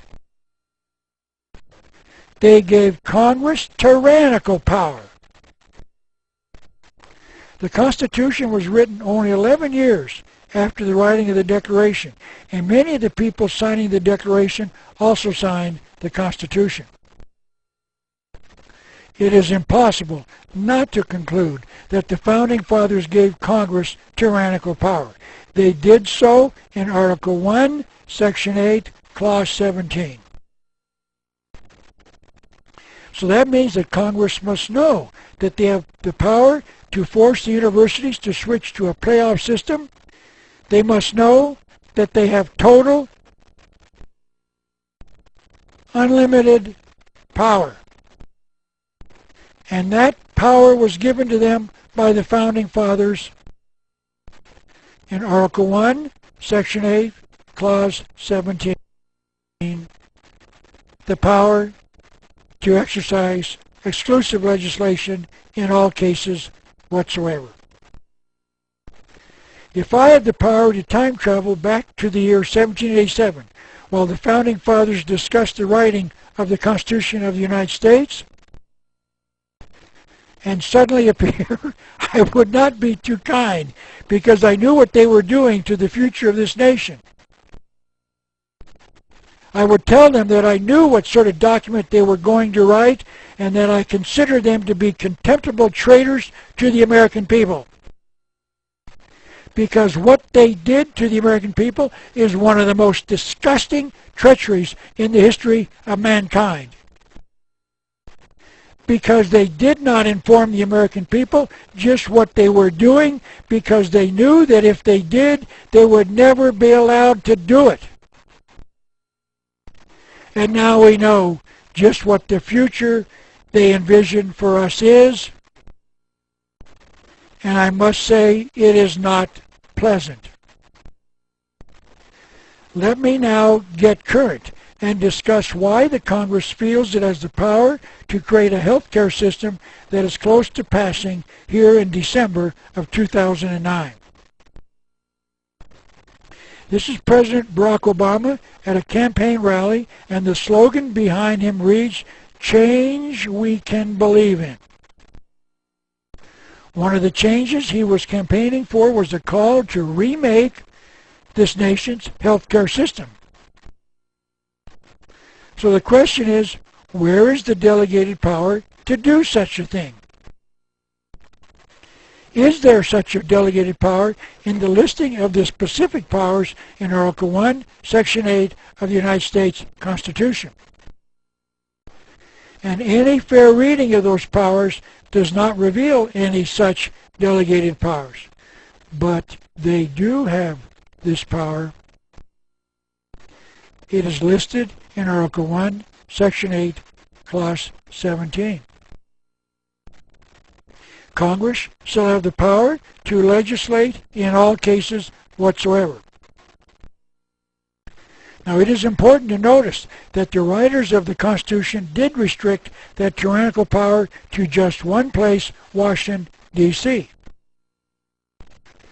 They wrote, Congress shall have the power to exercise exclusive legislation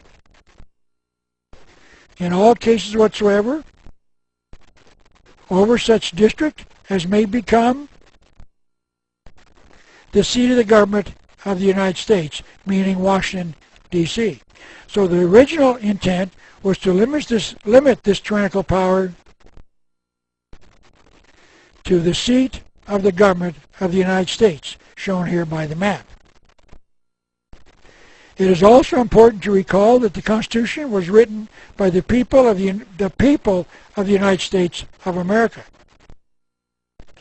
So they wrote about both the United States and the United States of America.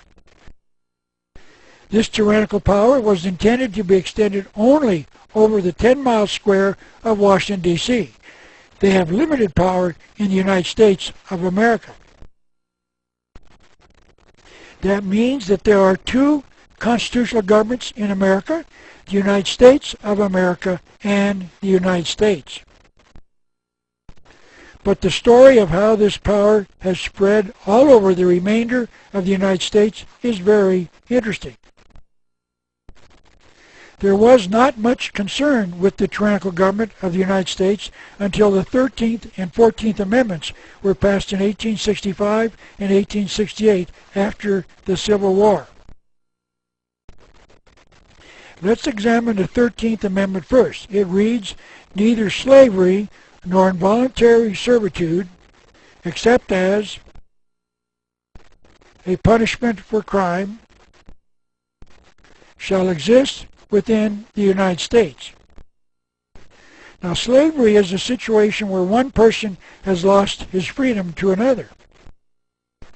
A synonym of slavery is involuntary servitude, meaning when a person is forced to serve another without the first person's consent. Involuntary means that the person does not want to do what he's being forced to do. But notice that by these two definitions, voluntary servitude is permissible. That means that we are free to voluntarily become a slave anytime we want. Only involuntary servitude is not permitted. If you want to become a slave, you are free to do so. Now, with that understanding, we can now discuss the 14th Amendment.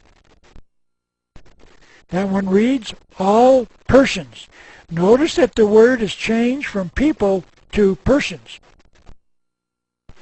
We now have to discuss the difference between a person and being a people. We used to be called people, and now we are called persons, and there is an important distinction between the two words. I will not spend a lot of time on this, but I will show you that there is a difference. People are sovereign, living under God-given rights. Persons are individuals living under government-granted privileges. I have to now define the two words right and privilege. A right is the ability to act morally without asking permission. A privilege is the ability to act morally, but only after permission has been granted. When a person is sovereign, he does not need to ask permission to morally make his decisions on how he runs his life. So the 13th Amendment makes voluntary servitude permissible. So we have lost our sovereignty under this new word, persons. A sovereign would be a free man whose rights were God-given and unalienable, which means that only the grantor can take them away. Rights are granted by God, and only God can take them away. No government, no majority, no minority, no one can take them away. But more importantly, a privilege is not unalienable. It can be taken away by the person or entity granting it. Now let's go back to the 14th Amendment. All persons born or naturalized in the United States are citizens of the United States. If we were declared to be citizens of the United States after the 14th Amendment was passed in 1868, what were we before the 14th Amendment? We were citizens of a particular state of the Union, and only that. You were a citizen of the state in which you were born or where you were residing after birth. You were a citizen of Arizona if you were born in Tucson. But notice that in the 14th Amendment, there are two ways to become a citizen of the United States, meaning a citizen of the tyrannical government of Washington run by Congress. You can be born in Washington, D.C., or you can become naturalized in Washington, D.C., meaning the United States. A naturalized citizen is one who is voluntarily asked to become a citizen. For example, a citizen of France leaves his country and comes to the United States. He wishes to become a naturalized citizen, one who voluntarily renounces his citizenship in another country to become a citizen of the second country.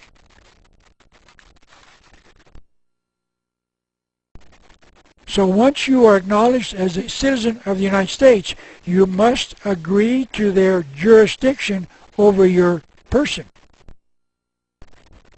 They were sovereign people who had no master, who lived by right. We are now citizens of the United States who live by privilege. Actually, the 14th Amendment affords you dual citizenship. It continues. All persons born or naturalized are citizens of the United States and of the state wherein they reside. So the citizens of the United States have dual citizenship. They are citizens of Washington, D.C., and they are citizens of the state wherein they reside. That means that the 14th Amendment did not eliminate the citizenship of the state citizen. It added the citizenship of Washington, D.C. So the question is, how did we become a citizen of the United States? If we were not born in Washington, D.C., and if we did not voluntarily become a naturalized citizen of the United States. Those who wrote the 13th and 14th Amendments needed us to volunteer to become U.S. citizens, to trade our rights for government-granted privileges. They had to trick us. And they tricked us into becoming a naturalized citizen of the United States. And then they could claim that we had voluntarily volunteered to be a servant of the U.S. government. So we were tricked into buying some other grain and a fire engine. Benjamin Franklin told us they would deceive us with words. We were not told that we did this when we voluntarily asked for the Socialist Security Card issued by the government of the United States. The American people have been told that they were required to obtain this card. But there are experts in federal law that can find no such law passed by Congress requiring them to do so. So that means that the American people voluntarily signed up for the card and the Socialist Security benefits. And when they did, they became a naturalized citizen of the United States and therefore became subject to the jurisdiction of the tyrannical government. And the reason we did this was because we believed we had to. But there is no law requiring anyone to obtain a Socialist Security card. It is also important to point out that those who have done the research into this problem have discovered that there is no law requiring the citizens of the various states of the Union to pay federal income taxes either. But understand, so far this is not proof, it's only research. Because it is my opinion that there will never be a test case where a jury finds that the income tax is illegal, because it can be assumed that the government would not want to make that truth known to the American people. I am a self-employed writer who does not have an employer, and since I have no salary, I cannot deduct taxes from a payroll. So I must make an estimated tax payment each quarter to the Internal Revenue System. And I do this on a tax form number 1040 ES. There is a paragraph in the printed instructions that reads, who must make estimated tax payments? These rules apply to U.S. citizens. Notice that the IRS says that these rules are rules and not laws. And secondly, notice that these rules apply to U.S. citizens. That must mean that if you are not a naturalized citizen of the United States, nor born in Washington, D.C., these rules do not apply to you, because only U.S. citizens must pay the income tax. Notice that I am not saying that you should stop paying income taxes. I'm saying that it appears as if the income tax must be paid by those who have voluntarily become a naturalized citizen of the United States by applying for a Socialist Security card.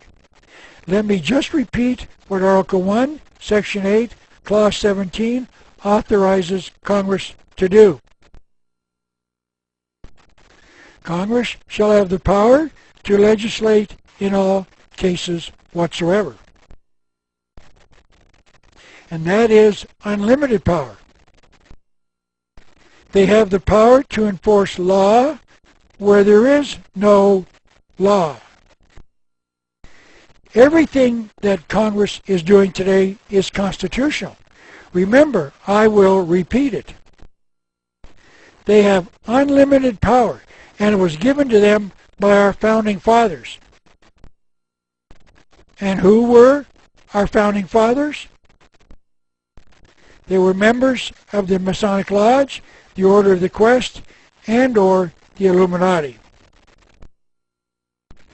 Let me add the final piece of the puzzle to convince you that I'm right. The 10th Amendment reads, the power is not delegated to the United States by the Constitution, are reserved to the states or to the people. That means that if the Constitution did not specifically list the power in Article 1, Section 8, Congress does not have the power. That means the power has to be specifically delegated, and if it is not specifically delegated, the Congress does not have the power. End of Part 2. Please go to disc number 2 for Part 3.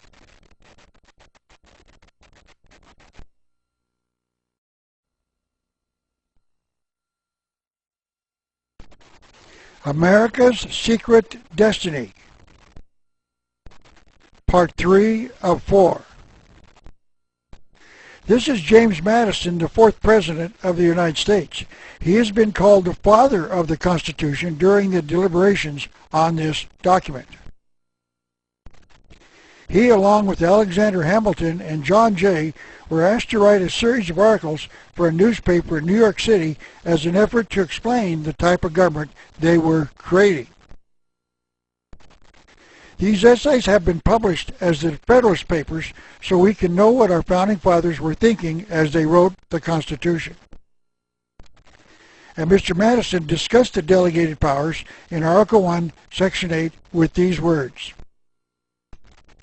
The powers delegated by the proposed Constitution to the federal government are few and defined.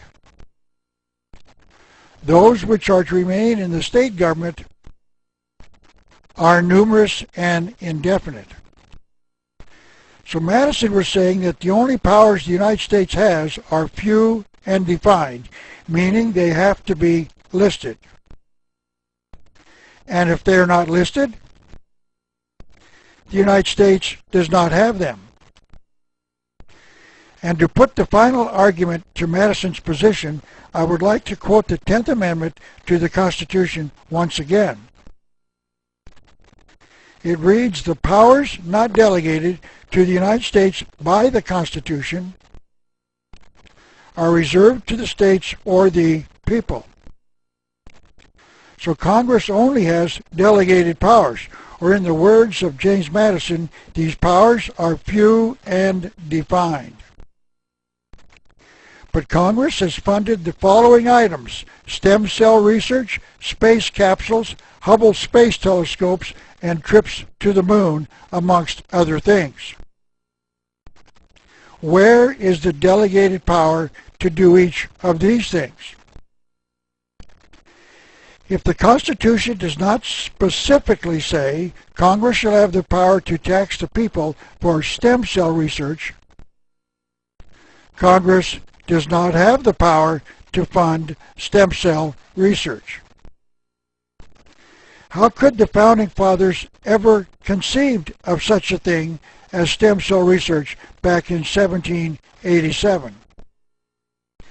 And the answer is that they couldn't, and if they couldn't, they didn't. And if they didn't, then Congress doesn't. But Congress has. So that means that Congress must know that they have unlimited power. They must know they have the power to legislate in all cases whatsoever.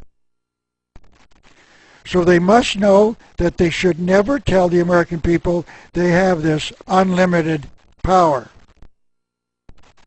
So just pay your taxes, and pay your taxes, and pay your taxes, and pay your taxes. And just hope that they leave you enough money to live on. Because they have the power to tax everything that you earn. Because you voluntarily gave them that power. Thank you, Ben Franklin, for your words to deceive. Thank you, Founding Fathers, for the power to legislate in all cases whatsoever. Thank you, Masons, Order of the Quest, and of the Illuminati, for your ability to conceal the truth from us. I would now like to continue the idea that the Constitution was granted unlimited power to Congress. This is a rather poor quality photograph of Howard Freeman, who was, in my opinion, this nation's greatest constitutional authority. I had the pleasure of having met him several times out on the lecture circuit or at a summer camp. He once came to my hometown of Tucson to speak to a club that I was a member of, and his host invited me to his home to meet with other guests and talk with Mr. Freeman. He told us two stories from his personal experience that I would like to retell now, because they are extremely pertinent to the study of America's secret destiny. Mr. Freeman told us that he was asked to testify as an expert witness in the case of a friend of his who had stopped paying income taxes because he did not think he was legally obliged to do so. This friend of his was charged with willful failure to file. When Mr. Freeman was on the stand, he was asked to cite various Supreme Court decisions that provided the evidence that this defendant did not have to pay income taxes. Mr. Freeman said that he was elated that he was able to get these decisions into the court record. When Mr. Freeman completed his testimony and the trial had ended, the judge spoke to the jury. I don't know if that's the real judge or not, but that might have been, before they were dismissed to reach a verdict. The judge told the jury, "You are to completely ignore the testimony of Howard Freeman." Mr. Freeman was shocked, and he left the courtroom to meet with the judge as he was going into his office. He asked the judge, "By what authority do you overturn the standing decisions of the United States Supreme Court?" And the judge replied, "Those were old decisions prior to 1938. And Mr. Freeman said, Those are standing decisions. They have not been overturned. I do not care how old they are. You have no right to overturn a standing decision of the United States Supreme Court in a lower district court. Mr. Freeman then asked the judge what had happened in 1938. The judge said that he had already told Mr. Freeman too much and that he wasn't going to tell him anymore. He ended their conversation by walking into the room so that Mr. Freeman could no longer question him. Mr. Freeman then went to a law library to see if he could find a Supreme Court decision dealing with this issue. And he found the Erie Railroad versus Tompkins case of the 1938 Supreme Court. For the purist who wants to read the case, it is found on page 64 of the October term 1937, Syllabus 304 U.S.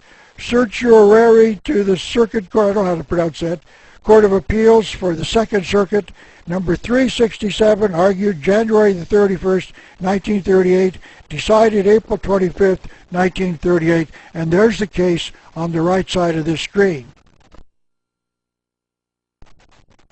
The case consists of 4 paragraphs in sequence, and the third one reads as follows.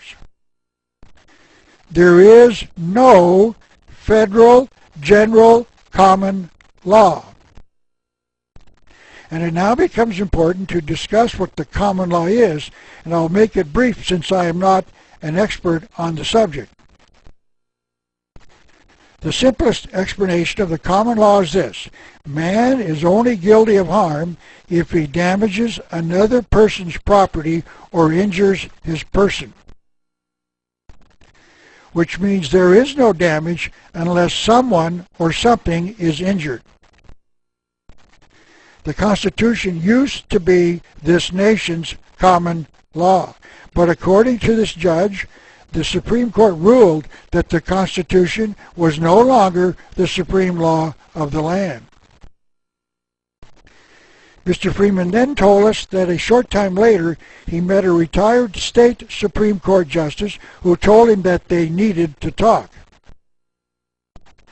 When the two of them met, the judge told him that he was a retired state of Wyoming Supreme Court justice who had been appointed to that position while he was a federal judge in Wyoming.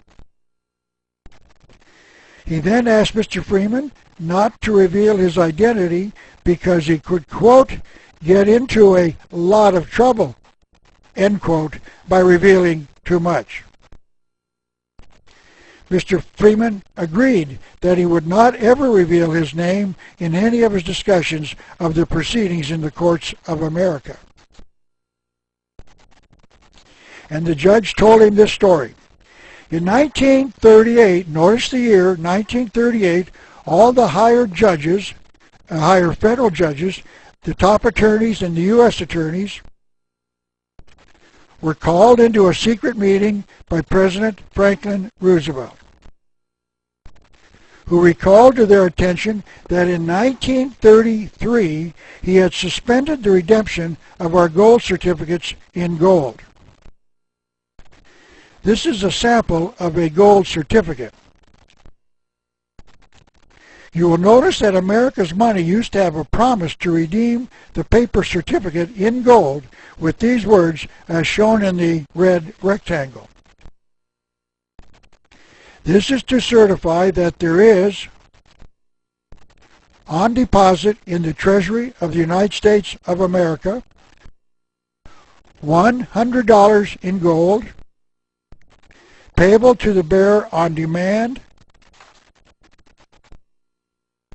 What this means is that the possessor of a gold certificate could take it into a bank and request that that value shown on the certificate in gold, he could ask for it, and that the bank would provide the holder with that amount of gold on demand. But in 1933, President Roosevelt suspended this requirement to allegedly assist in controlling the after effects of the great stock market crash of 1929. In other words, the American people could no longer get their gold for their gold certificates. This was a contract of the United States government with the holder that they could obtain their gold for their certificate anytime they wanted. Notice that this phrase does not say subject to revocation on the whim of a president. America was revoking a standing contract by no longer honoring the terms of that contract. Roosevelt then went on to explain the international bankers who own America's national debt had declared that the suspension of the redemption clause on our money was an act of a bankrupt nation. The president was admitting that the nation was now totally owned by the international bankers. And as the new managers of this nation, they could set the rules and regulations under which we lived. Roosevelt was telling these judges that the international bankers had decided that they as judges could no longer adjudicate cases on the Constitution of the United States, the supreme law of the land. They were to use the Uniform Commercial Code as the new supreme law of this land, with one exception. Roosevelt told the judges and the attorneys that they had to take silent judicial notice of the fact that the Constitution was null and void and that we were living under a new set of laws called the Uniform Commercial Code. That meant, in language that only judges and presidents and attorneys understand, you cannot tell the dummies. You must use language that makes it sound like it is coming from a constitution, but it isn't. But whatever you do, never tell the people of America. And ever since 1938, they have succeeded with only a few exceptions. And to show you that, in my opinion, the current Congress knows they have the unlimited power of the grant to legislate in all cases whatsoever. And that they must not tell the American people that the Constitution is null and void. Let me illustrate the point by bringing up the case of Congresswoman Nancy Pelosi, the Speaker of the House. She was asked where she got the authority to even consider legislation that would remake the nation's health care system. And she answered, from the power to regulate interstate commerce. Now let me point out that Congress did grant that specific power in Article 1, Section 8, Clause 3 of the Constitution. It reads, Congress shall have the power to regulate commerce among the several states. But here is the question. If Congress has had the power since the Founding Fathers gave it to them, why did Congress wait until the year 2009, over 200 years later, to consider legislation to remake the health care system? Madison did say that the powers were few and defined, and I must admit the Commerce Clause words are not defined by the Constitution itself. However, Alexander Hamilton, in Federalist Paper number 22, did discuss what they meant by the phrase. He wrote, the interfering regulations of some states have given just cause of complaint to other states, and it is to be feared that examples of this nature not restrained by a national control, meaning some sort of power being given to Congress to regulate interstate commerce, would be multiplied till they become injurious impediments to the intercourse between different states. Putting that language into today's terms, he meant Congress was giving the power to protect commerce between states when one state might be causing problems for shipments across their state borders. And now again, I must ask, why did Congress decide on remaking the nation's healthcare system over 200 years after they were deemed to have received that power? And the answer is simply that the Founding Fathers knew what those words meant and that it did not give them this power. And the evidence lies in the answer to the question. Has America been plagued by frequent disputes between various states about medical care? And I would think you would have to agree that we have not experienced this in the past. Secondly, let me be so bold as to ask the Congresswoman, is the Commerce Clause the authority to pass legislation funding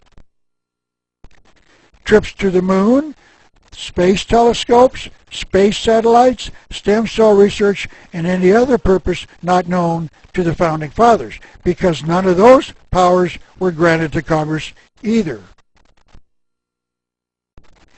And it is very obvious to conclude that she is not telling the truth when she makes this claim, because she must know about the power to legislate in all cases whatsoever given to her in the U.S. Constitution. But she still has been instructed to not tell the American people. In other words, she has been instructed to take silent judicial notice of this fact.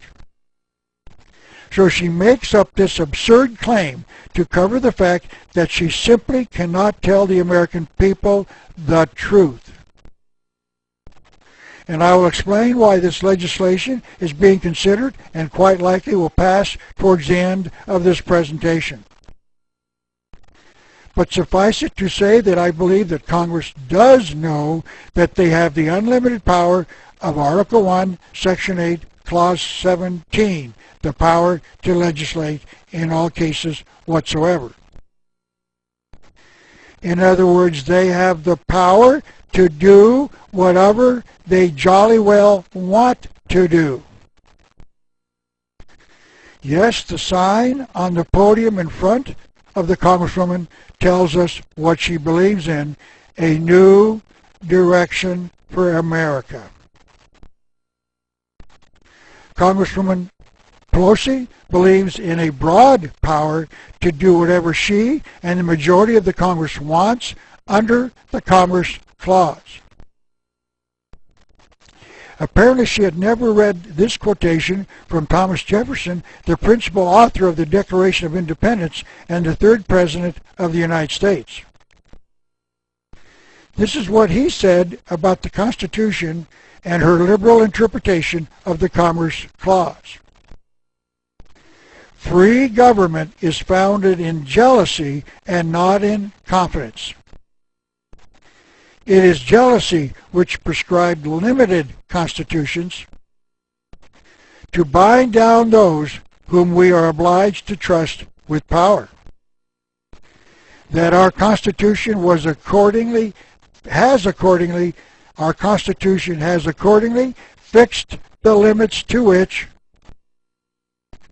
and no further our confidence may go. In questions of power, then, let no more be said of confidence in man, but bind him down from mischief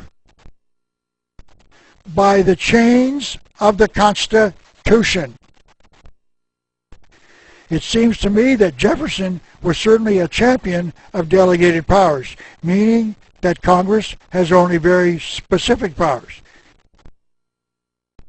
to bind Nancy Pelosi down from mischief by the chains of the Constitution. But of course, Nancy Pelosi knows more than James Madison and Thomas Jefferson. I will say this: if we allow Nancy Pelosi to extend the power of government into every corner of American life under the Commerce Clause, we will surely have a new direction for America. Next, I would like to provide you with some evidence that my contentions, additional evidence that my contentions are correct. First of all, I would like to include parts of a letter I received in August of 2009 from a practicing attorney in the United States. I shall not name this attorney because I will protect his privacy, and because I am certain his fellow attorneys would not appreciate his putting these thoughts into writing. He was responding to an appearance I made on a talk show in his area wherein I discussed the Supreme Court decision that totally eliminated the Constitution and the common law. I then discussed the evidence that we were living under the Uniform Commercial Code. This is how he described himself. I am an attorney and I've been practicing for 14 years. And I am licensed in 3 states. And have actually been blessed with the opportunity to be involved in cases all over the United States. He then wrote this: I enjoy and applaud your work. I've come to the same conclusions on most issues so far. And to some degree, I am still working on it. And then he added this comment: I've heard this argument many times that there is a big secret underlying the modern court system, which is actually a uniform commercial court. And the lawyers and judges guard the secret, like they were part of some secret society. And that if you say the magic words or indicate that you know the secret, the judges and lawyers will know that you were on to their big secret, and you will be given special treatment. So once we tell the truth, it is no longer a big secret, and I just did. Let me give you one more bit of evidence that the Constitution is null and void and that the Supreme Court knows this. This is, of course, Barack Obama, recently elected President of the United States. And this is a picture of the President with his mother. And this is a picture of the young President with his father. A citizen of Kenya, a nation on the eastern side of Africa. And this is the future president in a picture taken in Kenya. He is the second man from the left in the back row, as shown in the red rectangle. The woman in the bright yellow dress is Barack Obama's grandmother, the mother of Barack's father. She has been quoted as saying that Barack was born in Kenya, and that claim has been substantiated by his half-brother and his half-sister. Now this poses a real problem. The Constitution of the United States says this about the qualifications of the President. This is how Article 2, Section 1 of the Constitution reads. No person, please notice the word is person, no person except a natural-born citizen shall be eligible to the office of President. And those two words, natural-born, means that the person has to be born inside the 50 states of the United States of America. Therefore, if Mr. Obama was born in Kenya, he is a citizen of Kenya, And since he was not born in America, he cannot be president. And Philip Berg, an attorney from Pennsylvania, has filed a motion in the Supreme Court of the United States in 2008 asking them to decide if Barack Obama is constitutionally eligible to become president. I was able to call in during a radio talk program prior to the inauguration of Mr. Obama in January of 2009 when Mr. Berg was a guest of that host. And I told Mr. Berg that I wanted to thank him for his attempt to ask the Supreme Court to declare that Barack Obama could not be inaugurated as president. And then I told him that the Supreme Court would not give him any answer ever. And that the reason was because the Supreme Court knew that the Constitution was declared null and void in 1938 by the Erie Railroad versus Tompkins case.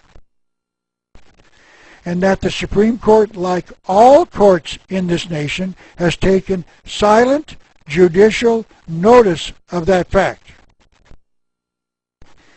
It is now December the 28th, 2009, and the Supreme Court has still not issued an opinion as to whether or not Barack Obama is constitutionally eligible to be president. And Barack Obama remains in office. It is my opinion that this reluctance of the Supreme Court in nearly a year to afford Mr. Berg an opinion is further evidence that the Constitution of the United States is null and void. And that the Supreme Court knows that. And that they too have taken silent judicial notice of that fact. And as I have already said, they will never issue an opinion. Now let me briefly explain what the Uniform Commercial Code is. It is called the law of contract. It changes everything in America to a contract. And since two-party contracts have to be agreed by both parties, neither party can force the other into a contract. This is the reason that they cannot force us into any contract without our consent. Now this posed a problem for the international bankers because they knew the courts will declare any contract where one party forces another into signing it null and void. And the reason is that forcing someone into a contract against their will is called involuntary servitude, and is in violation not only of the Constitution, but of the Uniform Commercial Code as well. So they somehow had to make us believe that we had to sign for a contract, even when they knew there was no law requiring us to do so. This is called color of law. It sounds like a law, it acts like a law, it has the force of law, but there is no law. Let me explain this in another way. Congress has been given the power to make us believe there is a law when there is no law. Now let me show you how this works. Before I do, I want to explain that this is only a brief review. I am not an attorney, so I cannot give you legal advice. All I am trying to do is cover this story as an historian. I'm relaying information that I believe to be true as a way of educating the American people like any historian does. Now let me start. There is no law requiring any of us sovereign state citizens to get a socialist security card. So they trick us by making us believe that we must get a card when it is a voluntary act. But you say everybody knows that you have to get a socialist security card to get a job in America. But I ask those who make this statement, please show me the law. And no one has ever been able to do that. Now let me ask you to consider this. I am a self-proclaimed honorary citizen of the state of Missouri, which is called the Show Me State. That means to me, if you have something for me to consider, please provide me with some evidence. So I will now try to provide you some evidence that there is no law. And I submit the following two letters as some evidence that there is no law. This is a photocopy of a letter written by a district manager of the Department of Health, Education, and Welfare, dated July the 13th, 1979. This is the pertinent statement in that letter. It reads, "The Social Security Administration does not require that you have a Social Security number." Notice that the letter did not say that Congress passed House Bill number so-and-so in 1935 that required all Americans to obtain a Social Security number. If it was law, I would think that they would say exactly that.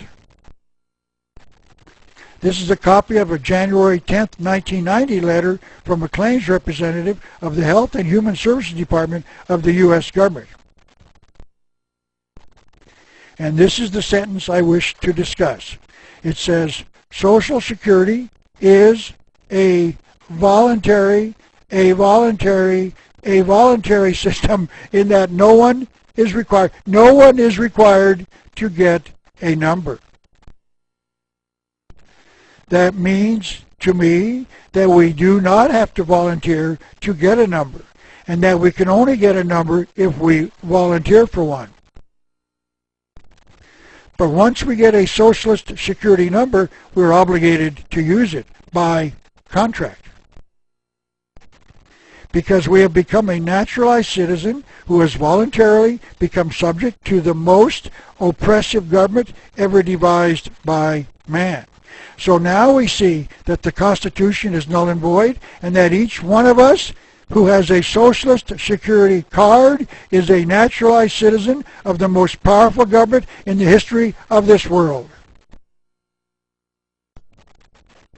Now let me return to the Great Seal of the United States. Let's study the hidden symbols using numbers. This is once again the eagle side of the Great Seal, and if you count the feathers on each wing, you would find 32 feathers on its left wing and 33 on its right. And I do not believe that this is a coincidence or an error by the artist. And to assist you in understanding the significance of the two numbers 32 and 33, I would like to explain a little about the Masonic Lodge. Every Mason in America has to go through 3 rituals called degrees, one at a time, and when he is finished, he is called a Master Mason, and a member of the Blue Lodge. He has then 2 options should he wish to go further. He can join the Scottish Rite, shown in green, with 29 more degrees for a total of 32, or he can join the York Rite, shown in yellow, with a total of 10 more for a total of 13. There is a 33rd degree on top of both of these Masonic lodges called the 33rd degree, and it is honorary, and the member must be invited into this degree.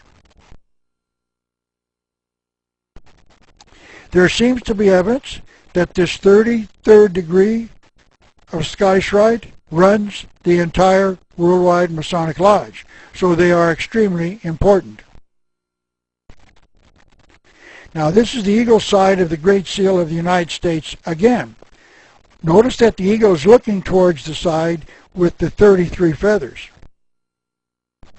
So the implication of this drawing is that the 33rd degree of the Scottish Rite of Masonry runs the entire United States, and that this is a secret concealed inside the Great Seal of the United States.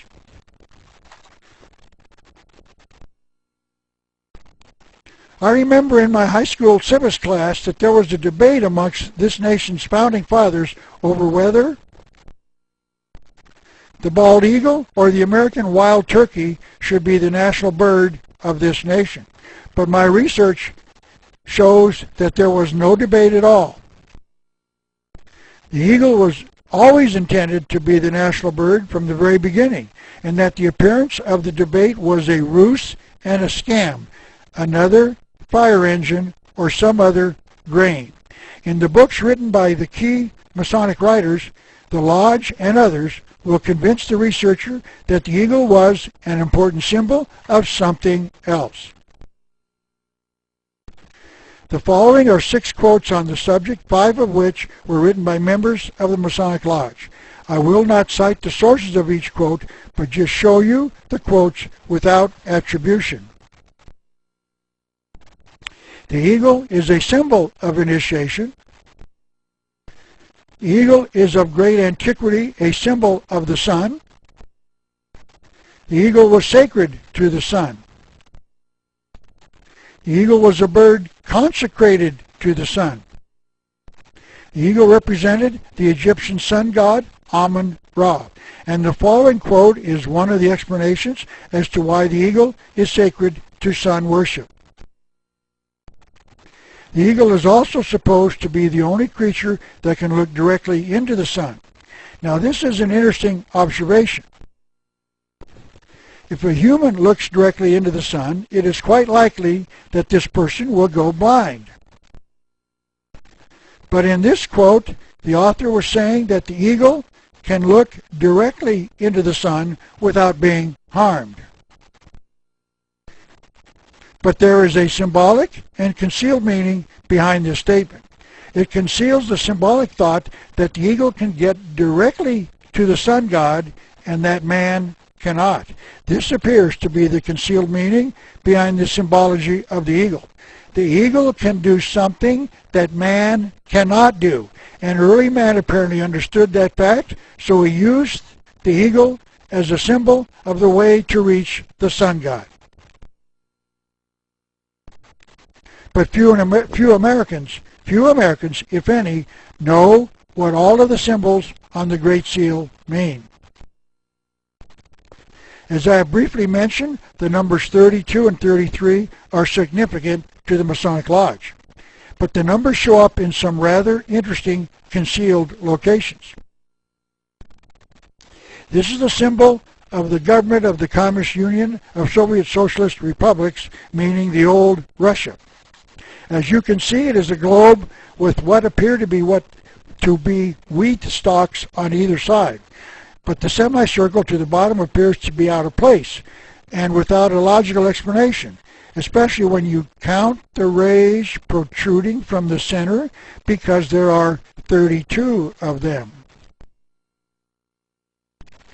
The semicircle, which when completed would be a full circle, meaning that it could be a symbol of the sun, which when added to the 32 rays would total 33. One can only imagine what this Masonic symbol has to do with the Communist Soviet Union. The number appears once again in this, the symbol of the United Nations. First of all, the leaves on each side total 13. Do not count the base, and as shall be discussed later, the number 13 is a significant Masonic number. The globe is divided into 32 divisions, with the circle at the top. It is not complete, presumably because it would intersect with portions of the globe. Another explanation might be that the future world government has not brought the United States and Canada into the circle as of yet, because the circle, if completed, would be over the northern part of North America.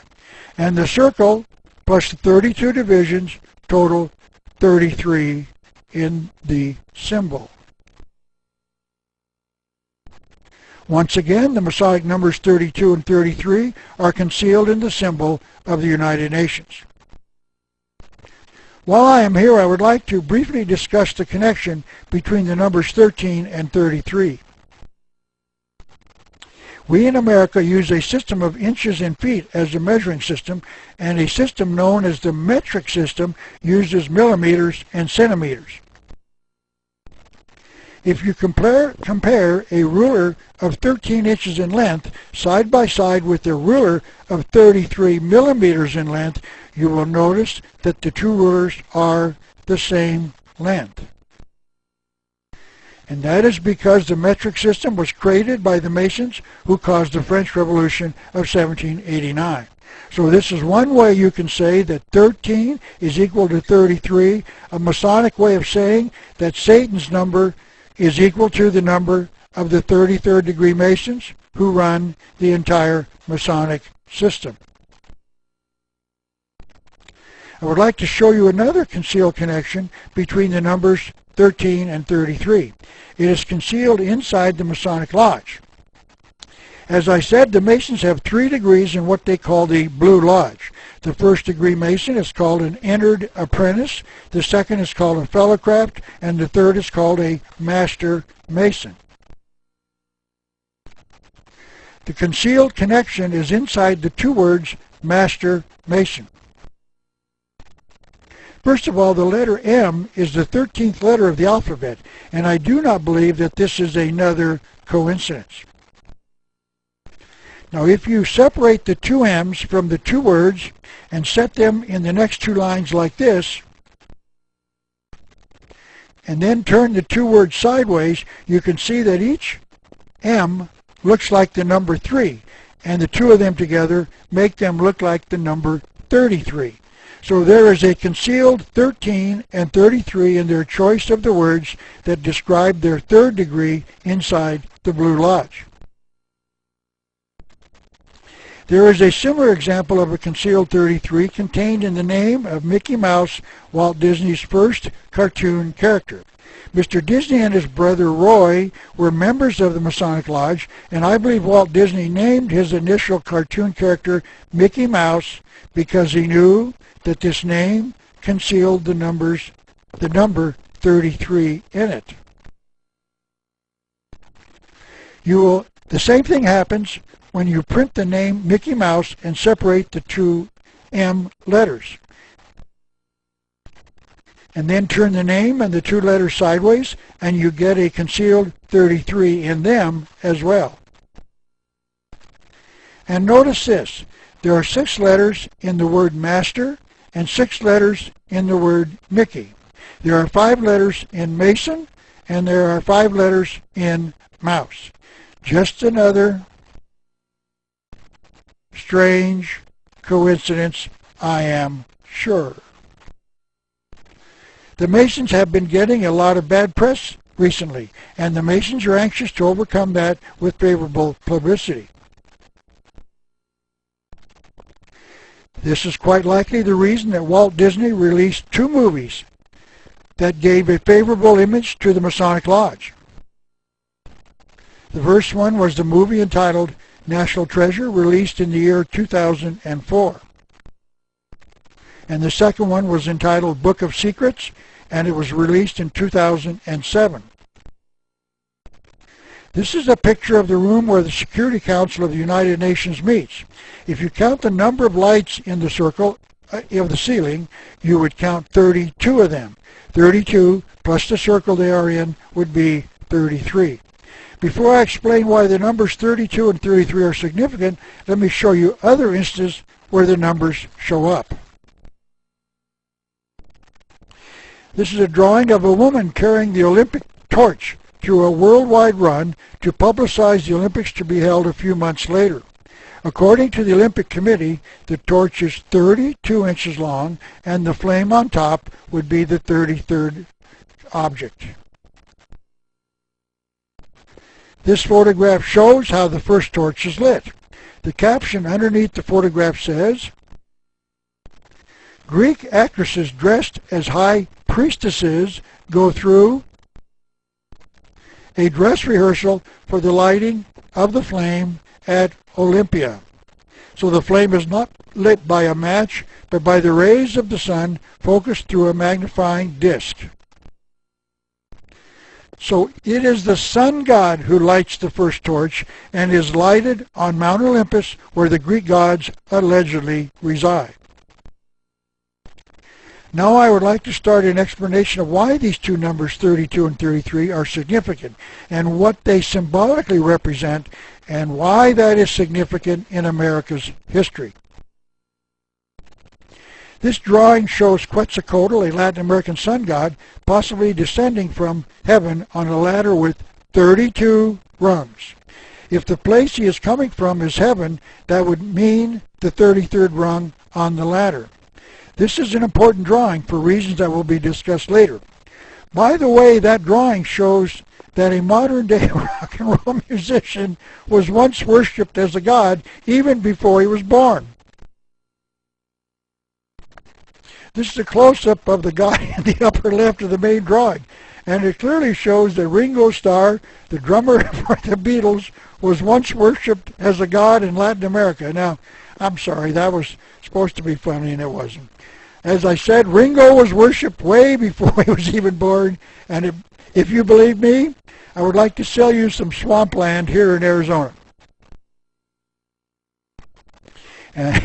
And this connection will show the connection between the number 32 and the circle representing the sun being the 33rd when it is connected to the number. This is a representation of a Mayan stone cut to represent the sun and its 32 rays. Samuel Morse invented the Morse code in 1842, and that code concealed a use of the number 33. The code uses a dot and a dash, and the dash lasts the equivalent of the time it would take to end 3 dots. This is a photograph of a key used to send the Morse code key, and the key is tapped quickly for a dot and then again for a dash, but the sender waits for the time it would take to hit 3 dots before sending the next letter. This is a representation of the number of the Morse code dots and dashes in the word Lucifer, meaning the name of the devil. You will see that it consists of letters requiring 15 dots to send them, and 6 dashes, each of which is equal to 3 dots, totaling 18 dots. 15 dots plus 18 dots obviously equals 33.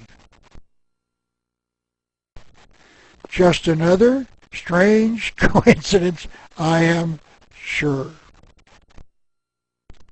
The number 13 is also a significant number to the Masonic Lodge. This is a page from the April 1960 edition of a Masonic magazine entitled The New Age. Its name has been changed to the Scottish Rite Journal, in which the Masons discuss the mystical number 13. Notice that the top line says Masonic symbols in a $1 bill.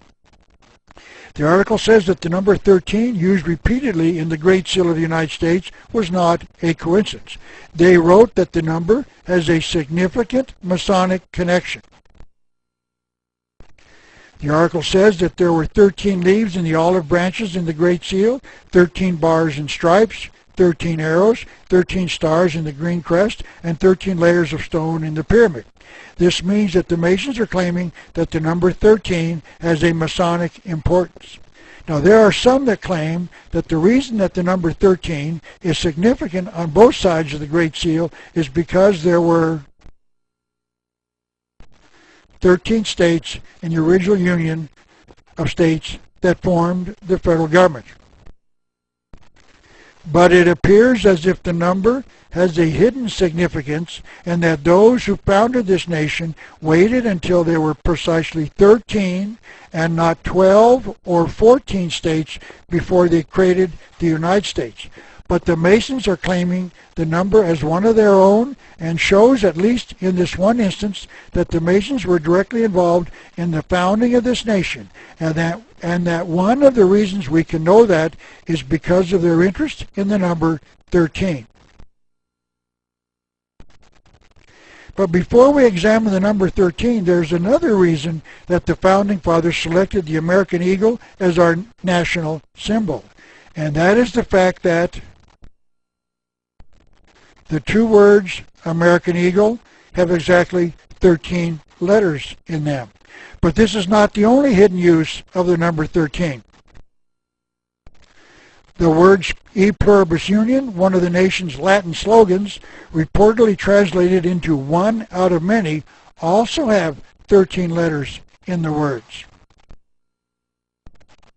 On the pyramid side of the Great Seal, the two words annuit coeptus, meaning the announcement of or the birth of, also have 13 letters in them.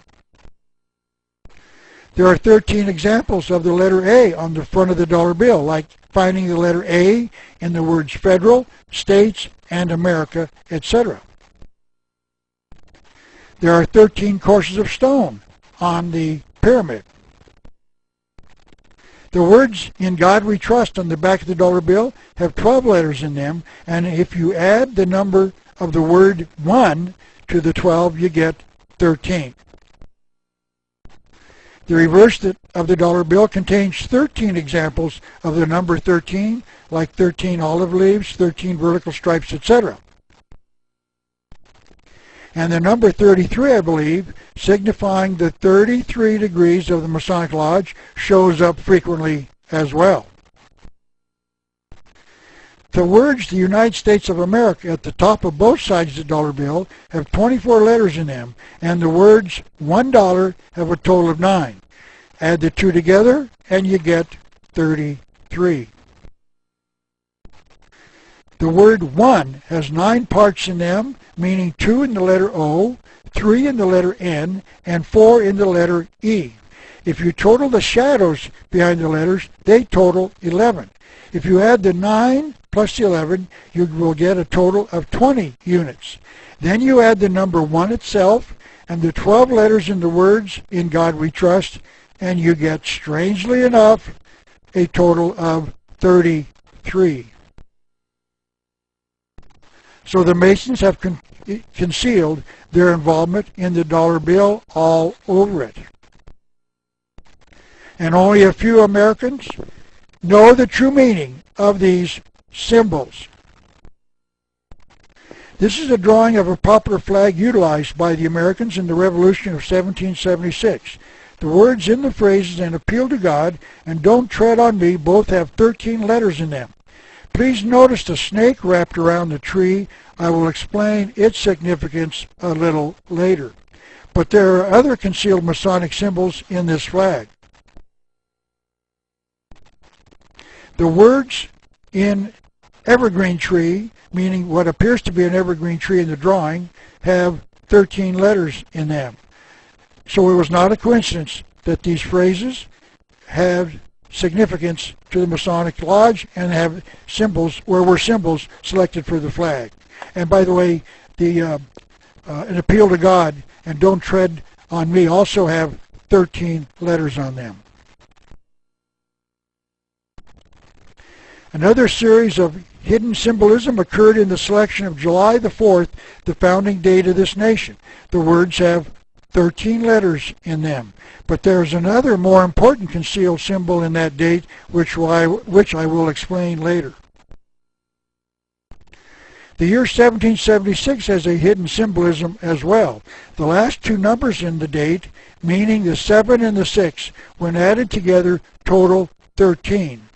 As it is being shown, this is no coincidence, it is symbolic.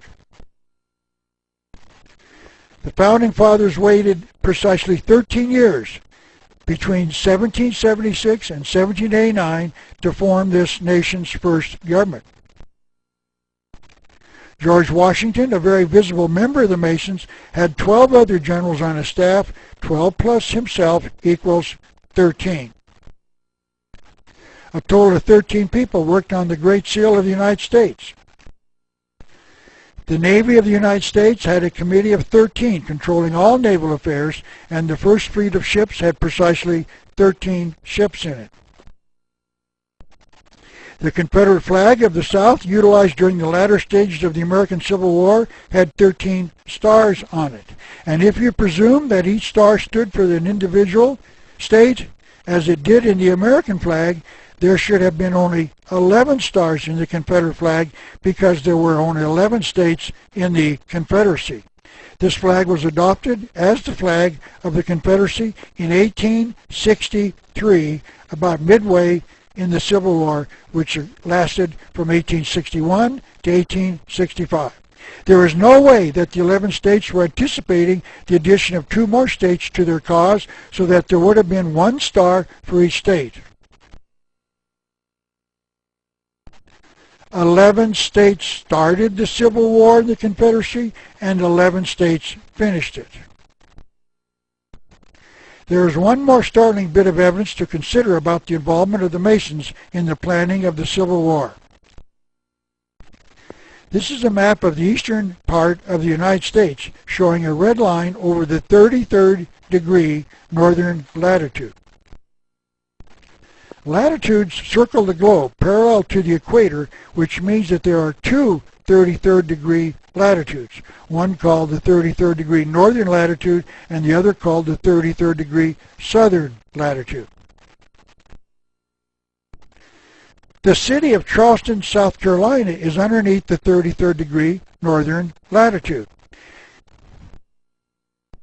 And because it is, the Masons created their first 33rd degree temple there. And it was at Fort Sumter, located in the port of Charleston, South Carolina, where the South fired its first shots of the war. Just another interesting coincidence, I am certain. So one can only wonder how much more involvement the Masons had in the creation and continuation of the Civil War. For those who believe that the Masons do not involve themselves in wars and revolutions, this quotation from Albert Pike's Morals and Dogma should explain that they do, page 330. He wrote, "We hatch no premature revolutions. We hatch no premature revolutions." Notice that he did not say that the Masons hatch no revolutions. He wrote that they hatch no premature revolutions. That means that we hatch revolutions when the time is ripe. And to show that this is a correct interpretation of Mr. Pike's comment, one has to only refer to page 24 of his book to read this. The Masonry aided in the bringing about the French Revolution of 1789. And to show the involvement of the Masons in foreign affairs, the 2 words United Nations have 13 letters as well. And here is a more contemporary use of the number 13 in America. This is a photograph of President Bill Clinton taken in the White House. The symbol off to the right of the photograph, I guess more in the middle, shaped like a seashell on top of the bookcase, has 13 parts inside the overall design. The number 13 is concealed everywhere, including inside the White House itself. The Masons even concealed their symbols in the layout of the streets of Washington, D.C., the nation's capital. George Washington, this nation's first president and a member of the Masons, hired a French Mason, Major Pierre Charles L'Enfant, an officer who had served with President Washington during the American Revolution, to lay out the streets of the city. So the city was laid out by a member of the Masons. To understand the hidden symbolism in the city streets, it becomes important to study the Masonic symbols known as the square and the compass. A square is a piece of metal cut so as to be in the form of a 90-degree right angle. The compass is, of course, a device that consists of 2 legs formed at the top used to draw circles. The letter G in the center stands for gnosis, and not God, as is claimed by some Masons. And gnosis is Latin for knowledge, meaning spiritual knowledge about who the true God is that the Masons worship as their God. We shall examine that statement a little later as well. When combined in this manner, these become the 2 symbols of the Masonic Lodge. Once the observer turns the square and compass sideways, then compares them to the layout of the streets of Washington, D.C., the map will reveal some of its secrets, because the city is laid out with many of the squares, angled lines, and circles consistent with the square and compass of the Masonic Lodge. This is a photograph of part of a map of the nation's capital. The Capitol building is shown in red on the right. It appears as if the square and compass has been laid out in the streets around and on top of the Capitol building itself, shown in the gray area to the right. It certainly appears that the Masons are attempting to conceal the fact that they consider the Capitol building to be under their control. And this is a layout of the original, a photocopy rather, of the original layout. You will notice numerous squares and compasses designed into the city. And to show you that the Masons created this nation, let me show you this drawing of George Washington laying the cornerstone of the Capitol building on September the 18th, 1793. Notice that nearly all of the other participants are wearing their Masonic jewelry and aprons. And on the 200th anniversary of the laying of the cornerstone, the Masons repeated the ceremony with Senator Strom Thurmond, a 33rd degree Mason, shown here under the tripod to the left, doing the honors.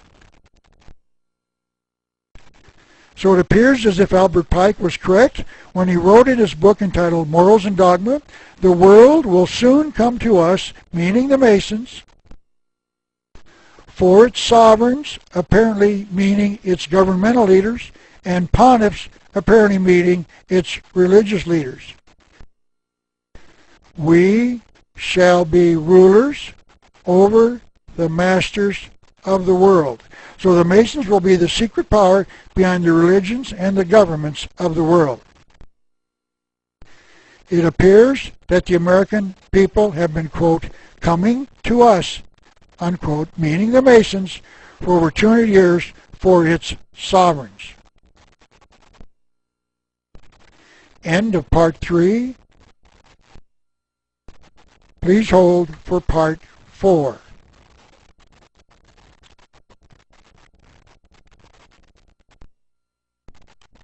Part 4 of 4. But the Masonic involvement in the history of this nation does not end here. There is more to be learned about their involvement in the founding of this nation. If you multiply the number 13 by itself, meaning 13 by 13 obviously, the result is 169. If you subtract the number from the year of the founding of this nation, in other words 1776, you will arrive at the year 1607, the date that the first settlers arrived in America.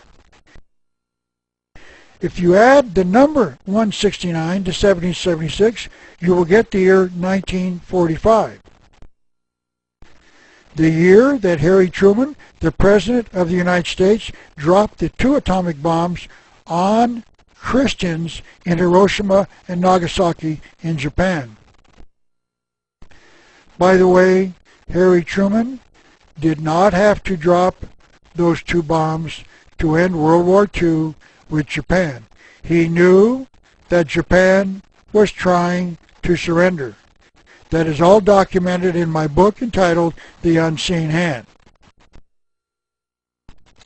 Now, if you number the number of days, or count the number of days, between July the 4th, 1945, and August the 6th, 1945, the day they dropped the first atomic bomb on Hiroshima, you will discover that they total 33 days.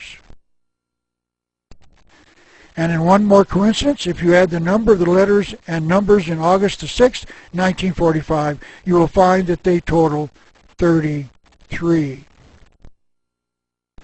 Harry Truman, by the way, was by the way of the strangest of coincidences, the 33rd President of the United States. He was a 32nd degree when he decided to drop the bombs when he didn't have to, but was made an honorary 33rd degree just a few months later. This is an official portrait of the President dressed in his Masonic attire.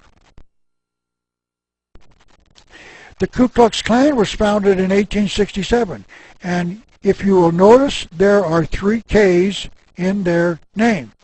K is the 11th letter in the alphabet, so once again, 3 times 11 is 33. Another strange coincidence.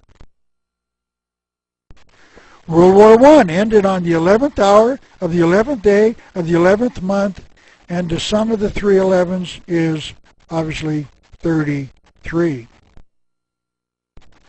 This is a picture of NASA's orbiter Discovery landing at their Kennedy Space Center in Florida on runway 33. Many of the nation's astronauts have been members of the Masonic Lodge. There are 33 balloon floats in the Macy's Thanksgiving Parade. There are 33 cars in the starting grid for an Indianapolis Speedway 500-mile race. Let me now try to offer an explanation of why these conspirators revere the number 33. This is a drawing of the human backbone, and if you count the number of the vertebrae, there are 32 of them. The skull is attached to the backbone, and it would be the 33rd vertebrae if it was one. The human skull is the home of the mind, man's ability to think. And these conspirators want to be totally free to determine for themselves what is right and wrong.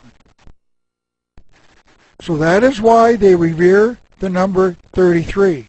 The number 33 stands for the seat of their ability to reason, to freely think for themselves. And the next slide might be partial corroboration that the number 33 has something to do with the human skull. This is a woman from the Padang area of Indonesia, and their culture asks some of the women to put rings around the neck as they age. However, no woman is ever asked to put on more than 32 rings, meaning the head would become the number 33. Now, I don't know how they learned that there were 32 vertebrae in the human backbone, but if they did it for this reason we've been talking about, then the head would be, of course, the 33rd vertebrae. Once again, just another strange coincidence. But perhaps this is the most pertinent explanation of why the conspirators revere the number 33. This is a map of the area in Iraq around the city of Baghdad. The red line represents the 33rd degree northern latitude, just a few miles north of the city of Babylon, the home of the ancient mystery religion. That means that it can be said that the 33rd degree northern latitude runs through the city of Babylon, since each latitude is several miles wide between the two neighboring latitude lines. And I think that is the real reason that the Masons place such importance on the number 33. There are certainly many other instances of the use of symbols in the numbers 13, 32, and 33. But since they were only coincidences, I do not want to spend too much time on the others that I have found. But there are certainly many, but I just wanted to show you a few because I do not believe that they are coincidences.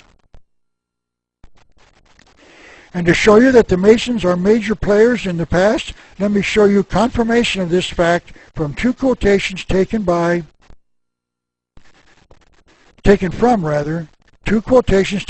two books written by Manly P. Hall, one of the major writers in support of the Masonic Lodge because he was a 33rd degree Mason.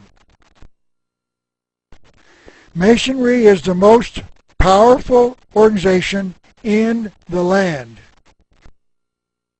It is an ordainer of kings. Its hand has shaped the destinies of worlds. But let me continue to discuss their involvement in this nation's past. The streets of Washington, D.C. contain another hidden symbol, one that must be explained first. The five-pointed star is a common symbol utilized in a variety of ways.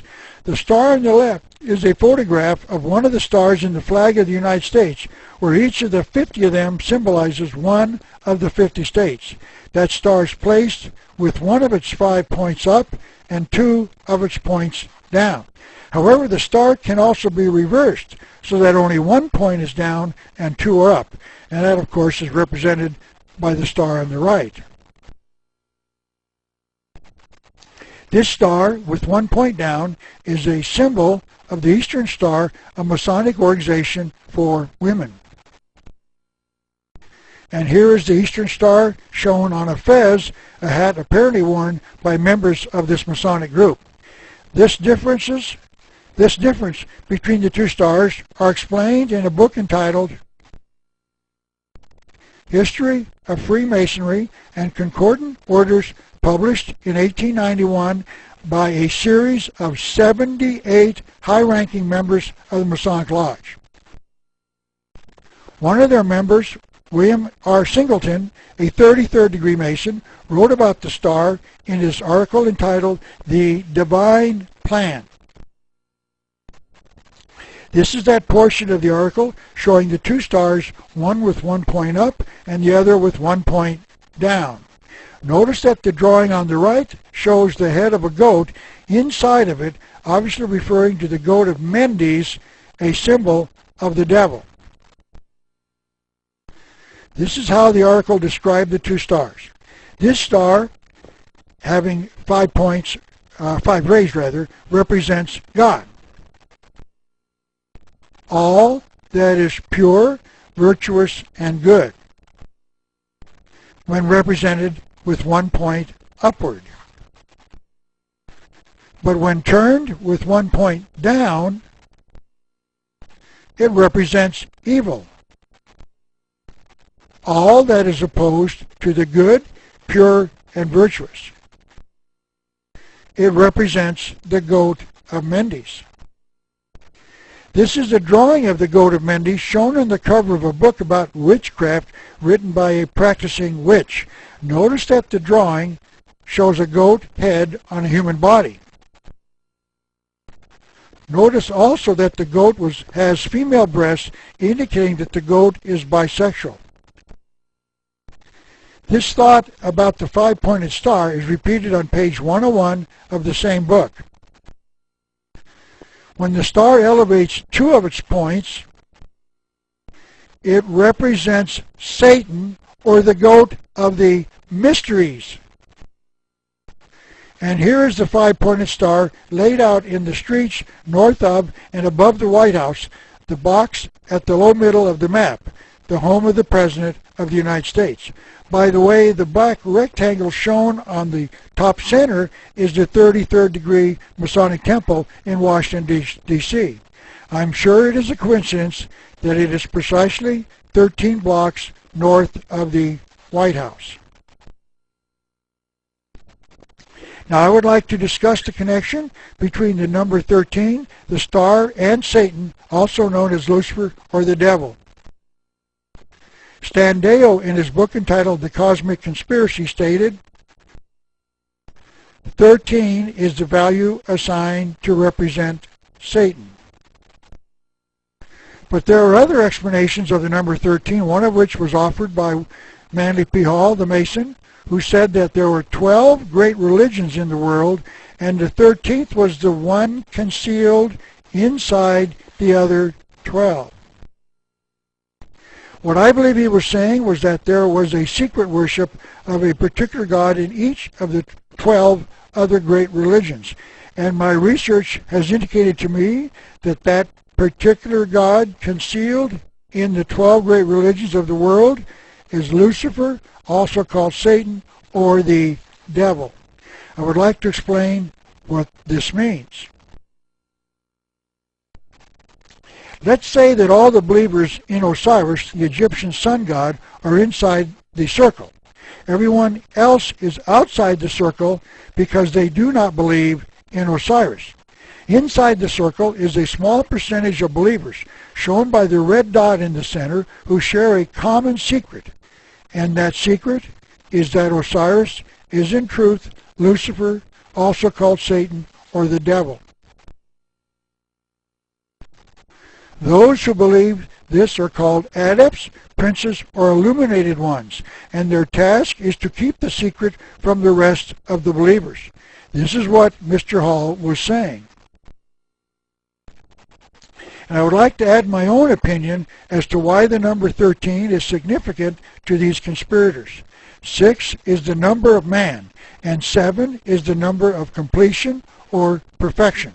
If the two numbers are added together, the total is 13, or perfected man. This secret worship believes that through it man can become perfect. In fact, the conspiracy believes that we common people have progressed to the point of being Homo sapiens man through evolution. And they, the illuminated ones, have evolved higher into a higher form of mankind called Homo noeticus man. The word noetic is Greek for the mind or the intellect. So the number 13 contains a secret, hidden, occult meaning, and that is why the number 13 is significant and symbolic. There is one more significant insight as to why this nation's founding fathers chose the date of July the 4th to declare America's independence from Great Britain. The old Julian calendar was changed in the year 1582 by an order of Pope Gregory the 13th.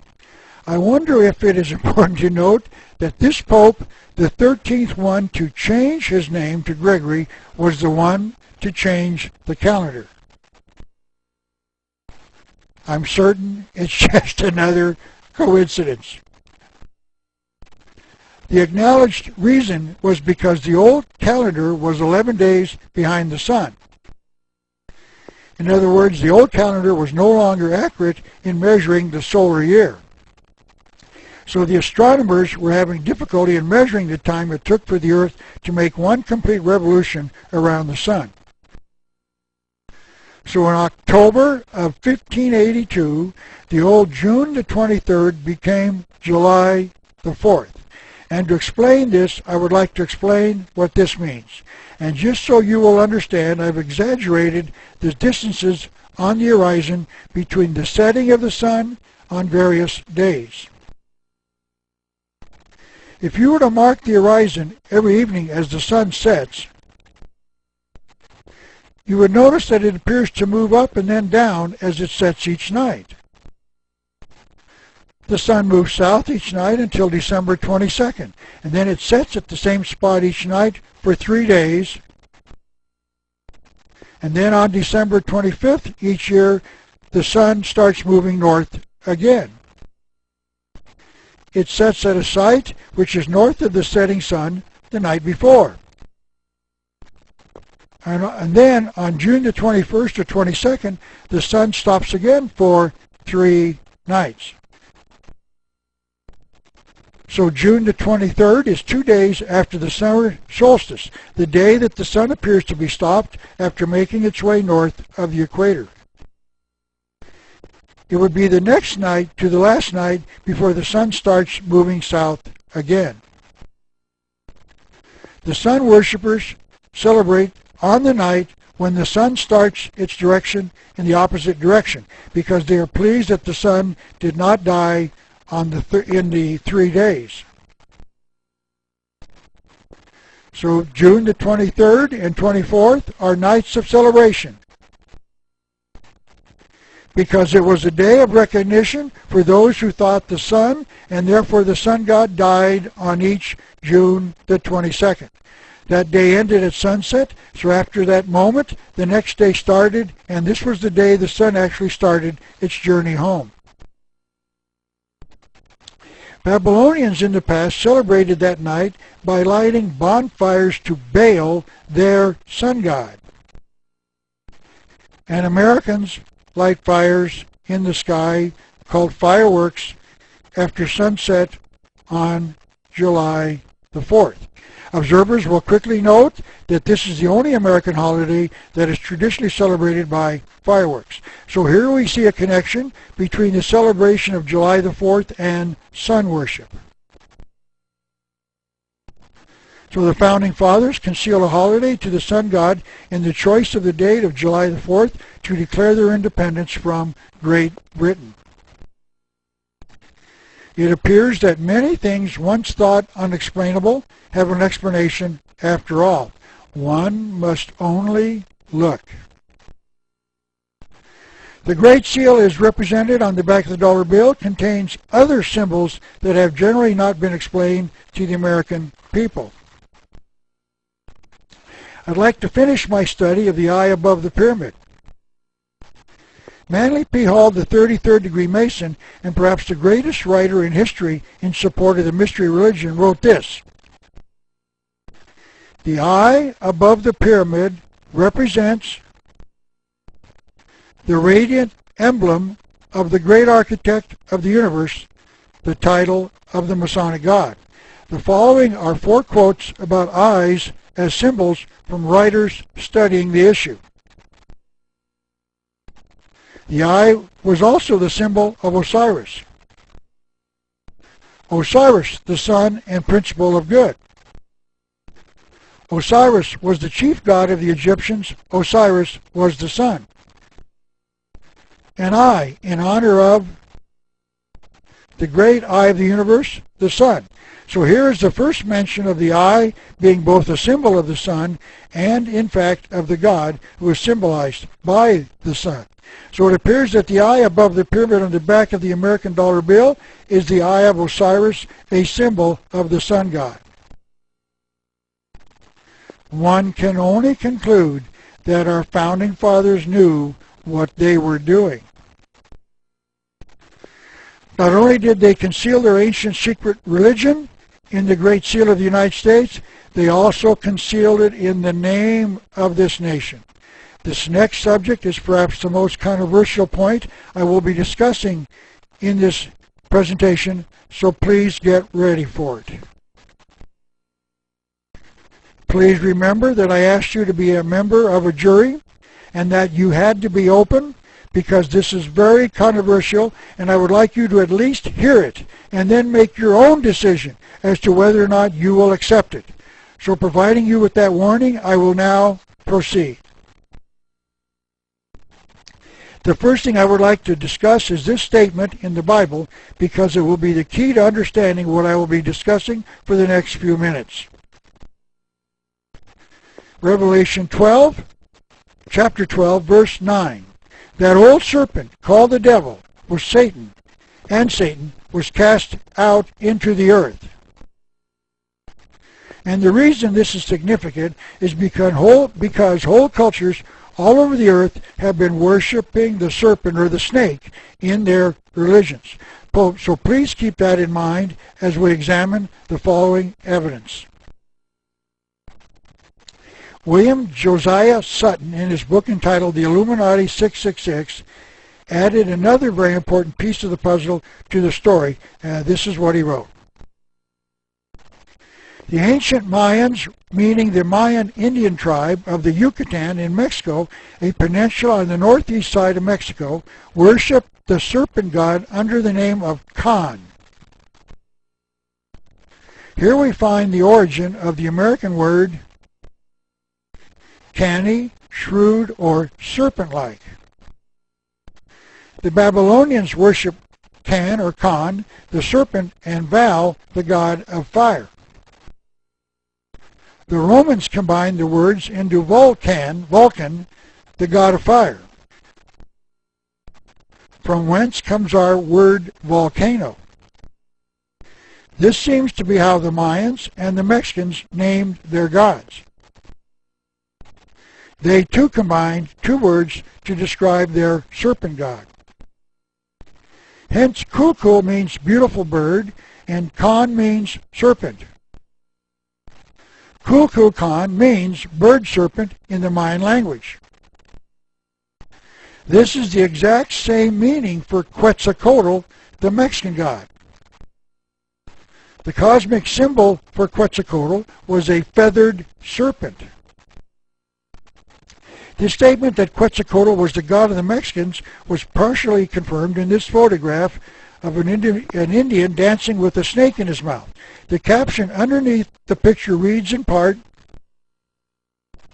"The snake represents the Aztec god Quetzalcoatl." There was one similarity between all of these cultures: they worshipped the serpent god. I would like to start the discussion with this drawing that shows the Mayan Queen Mu as a child consulting the soothsayer.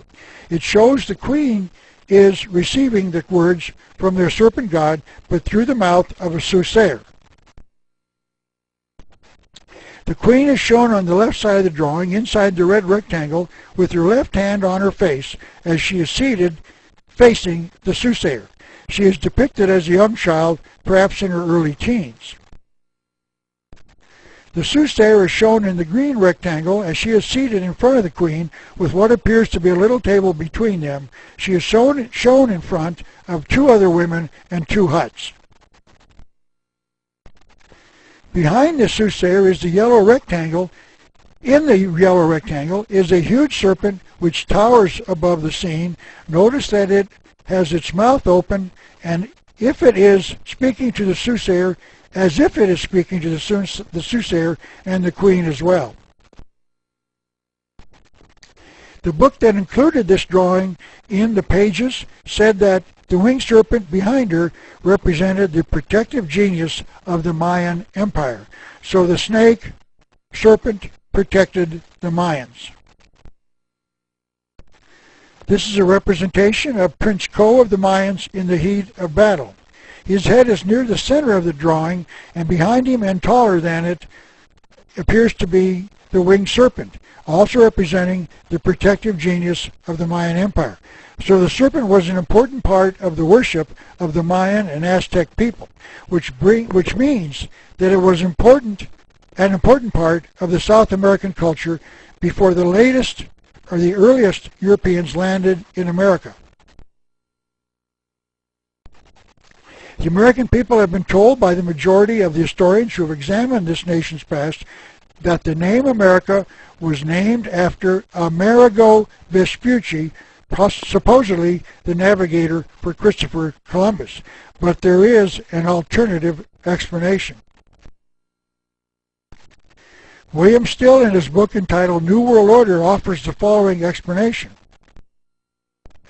The name America may be the product of secret societies. In an 1895 magazine named Lucifer, James Price gave an insight into the meaning of the word America. He said that the supreme god of the Mayan culture of Central America, known as Quetzalcoatl elsewhere, was known as Amaru in Peru. Amaru's territory was known as Amaracu. According to Price, from the latter comes the word America. America is translated land of the serpent. Mr. Price was not the only one to make this claim. Robert B. Stacy Mudd wrote a book entitled Atlantis, Mother of Empires, in which he attempts to make the claim that the Mayans came from the nation known as Atlantis, an island that allegedly sank during an earthquake. Now, this is not the place to examine his charges, but he does draw another startling conclusion. Quetzalcoatl, the Mayan god, was known as Kukulkan amongst the Aztecs. In Peru, he was known as Amaru. But all of these names have an identical meaning, the feathered serpent. From the Peruvian name comes America. This is a photograph of a feathered serpent in the 33rd degree Masonic Temple in Washington, D.C. Notice that the head of the serpent has wings. It is a feathered serpent.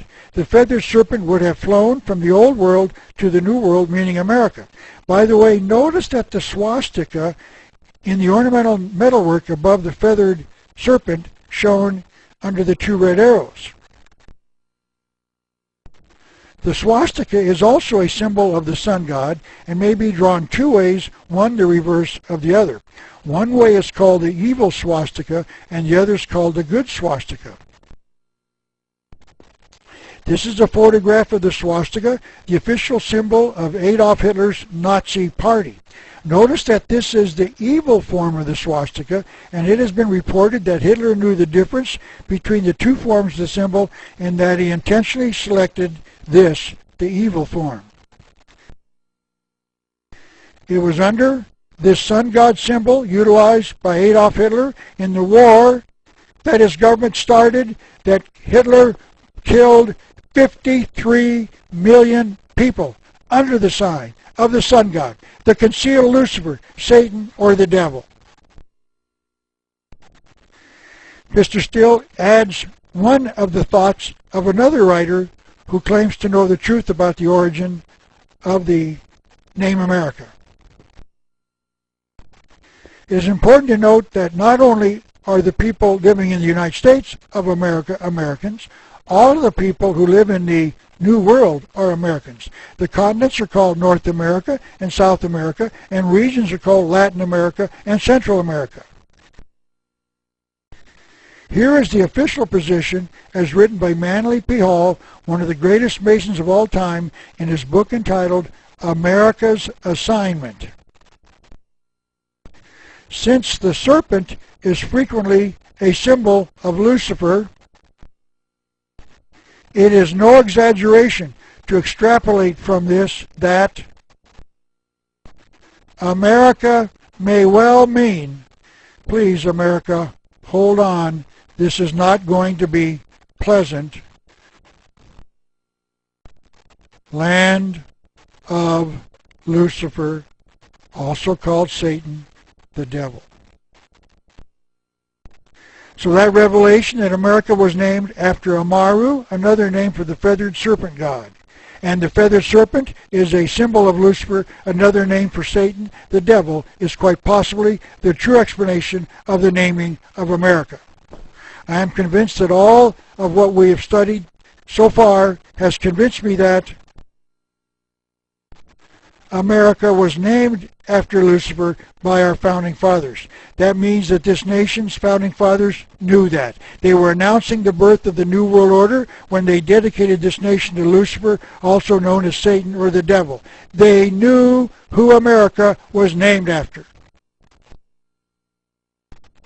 That is why they placed the Great Pyramid, a symbol of the temple of initiation, into Lucifer worship and the reverse side of the Great Seal of the United States. That is why they placed the Eye of Osiris, the sun god concealing worship of Lucifer, above his house on the reverse side of the Great Seal. That is why they waited to form this nation after there were 13 states. That is why they selected the American eagle as this nation's national bird. That is why they declared their independence on July 4th, a concealed sun holiday.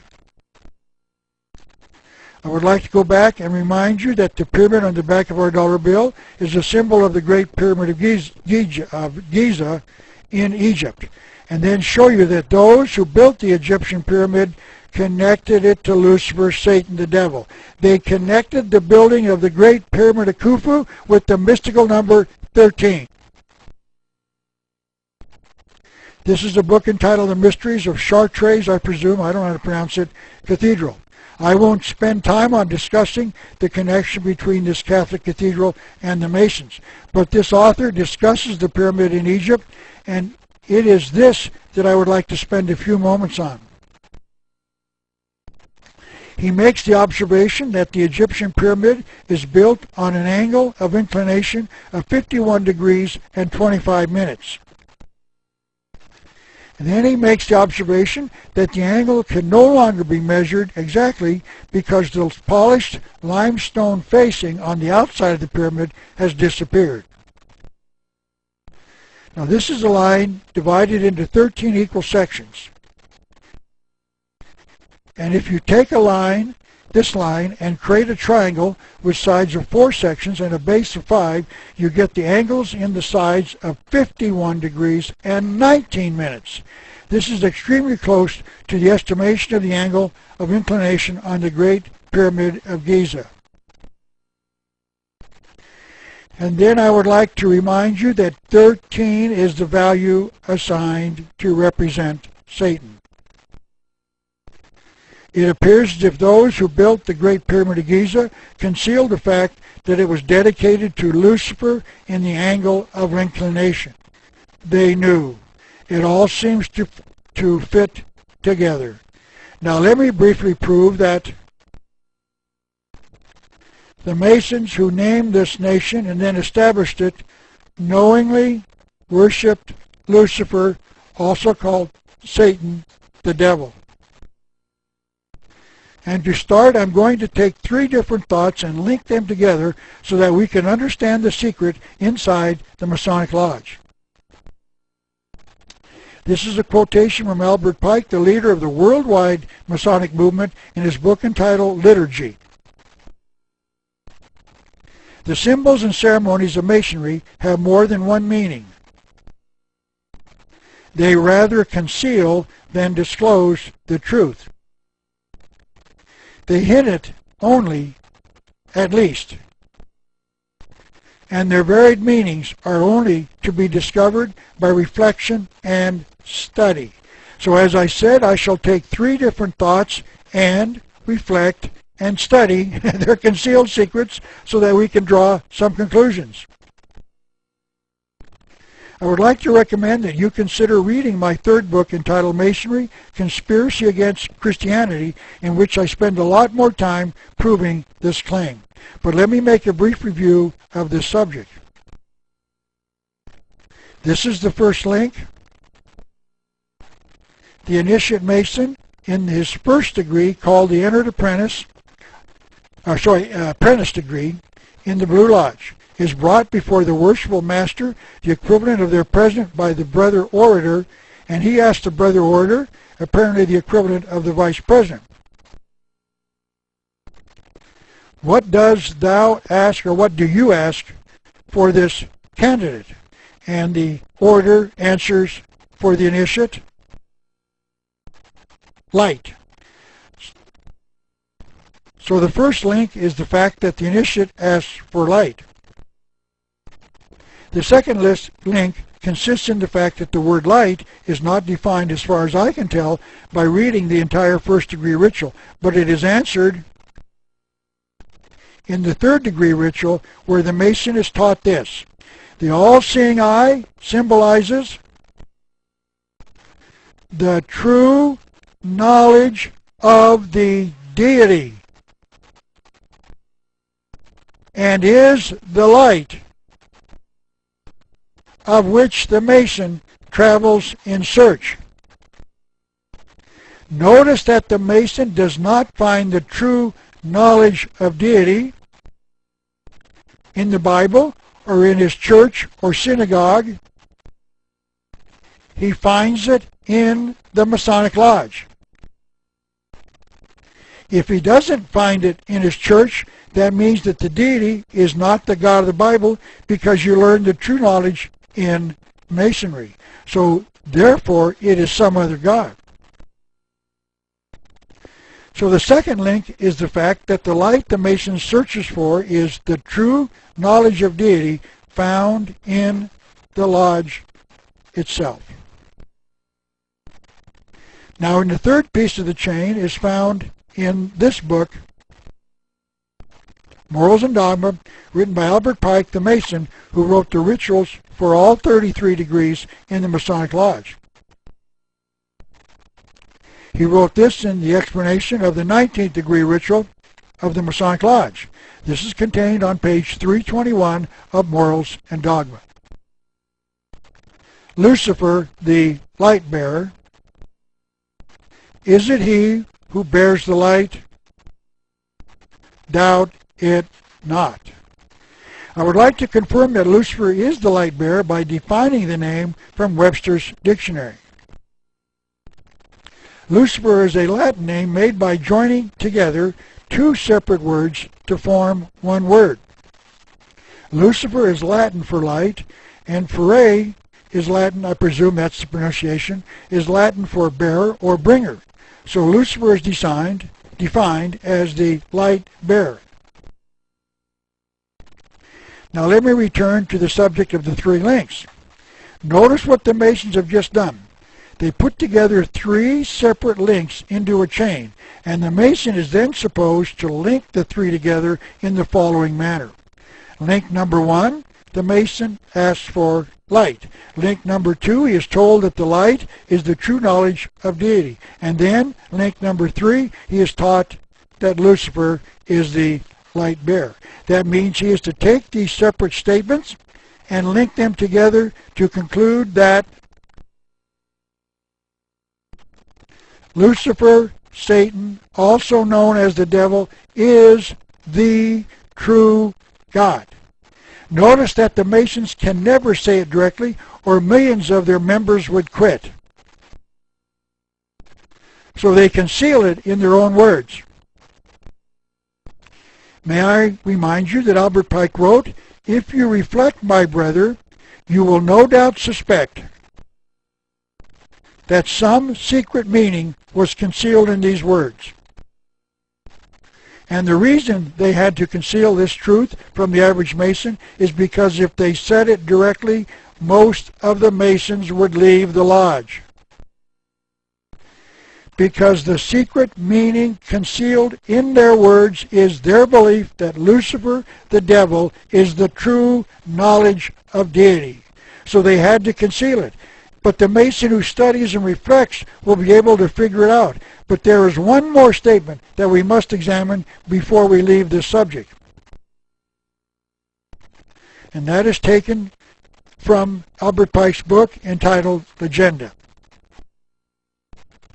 Masonry permits the utterance of false interpretations, which serve the double purpose of misleading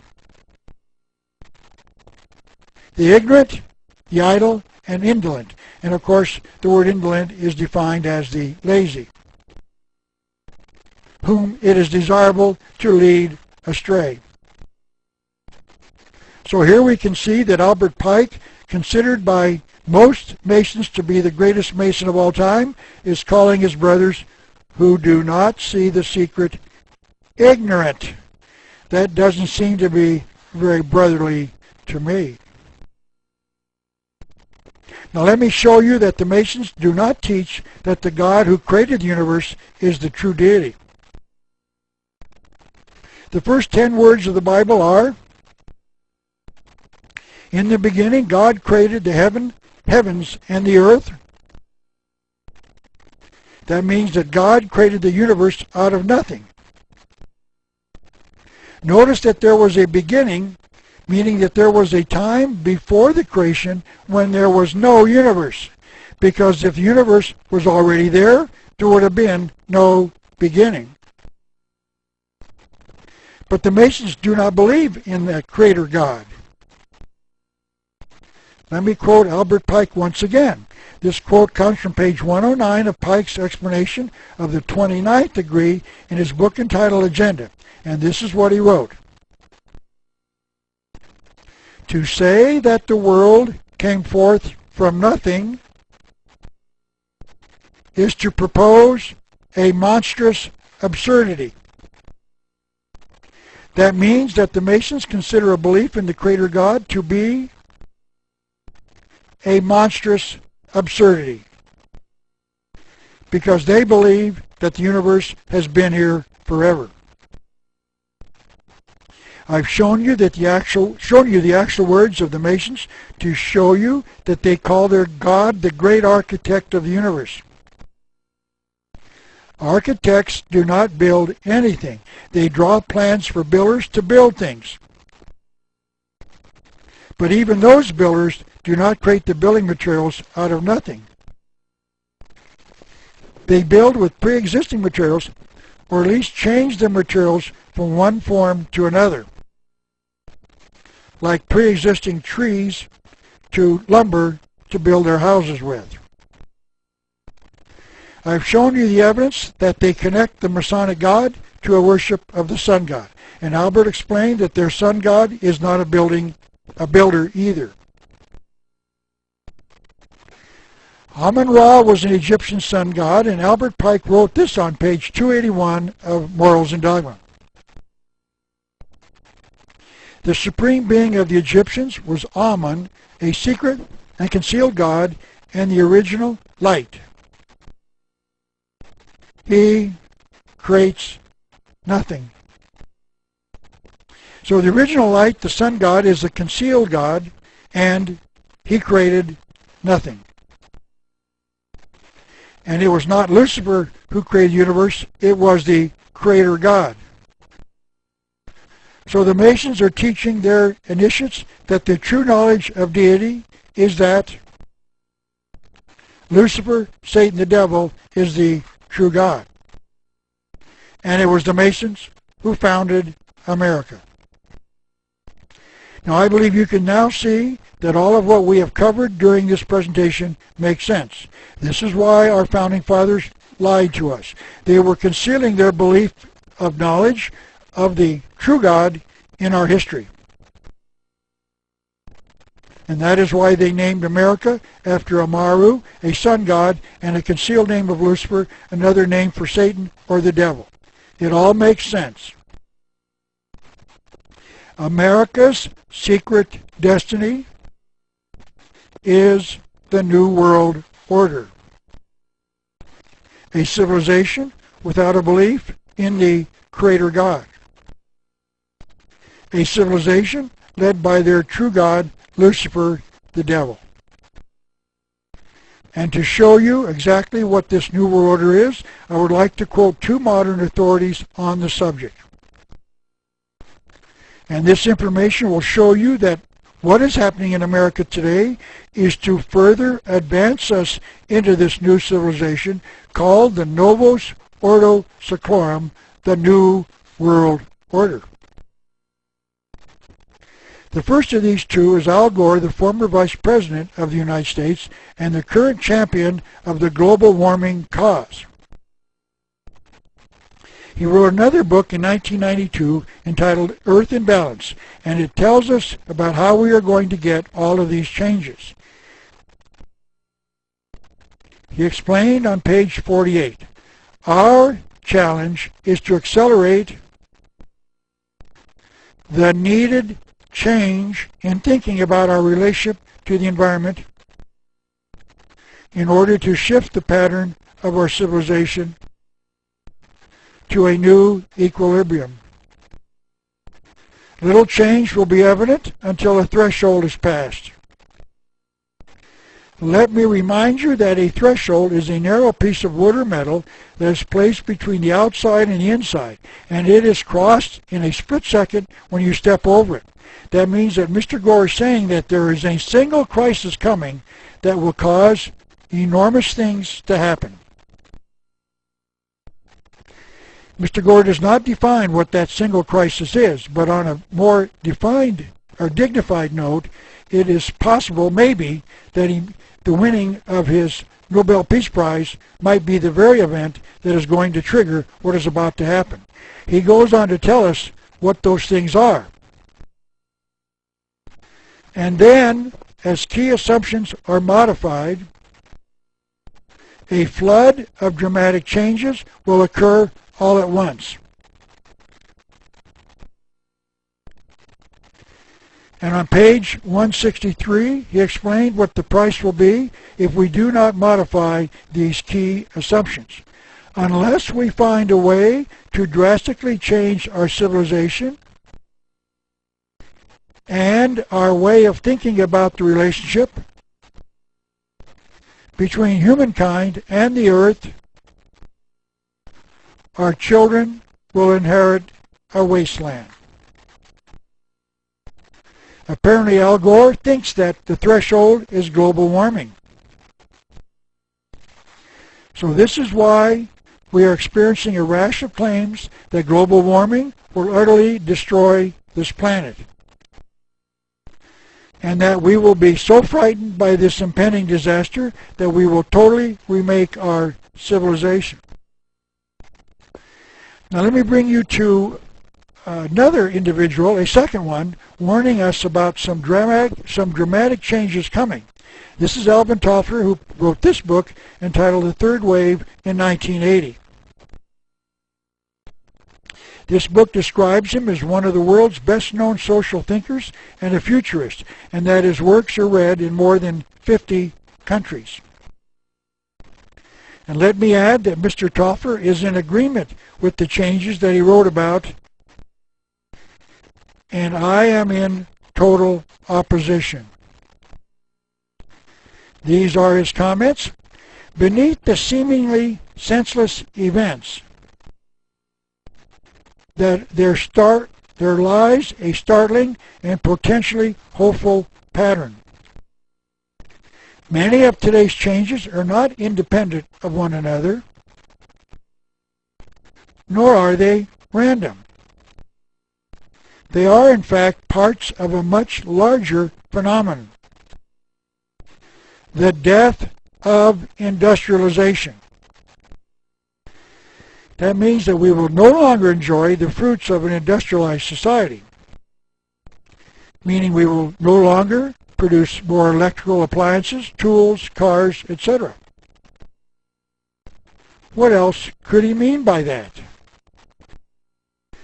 Middle-class America, those who enjoy the products of an industrialized society, will have to be eliminated. How do you accomplish that? One way is to cause an economic depression where workers lose their jobs and cannot pay for their middle-class lifestyle. Another way is to export all of our industrial jobs to foreign nations. No jobs means they cannot afford their cars, appliances, tools, etc. Ultimately, it means the destruction of the middle class. Mr. Toffler went on.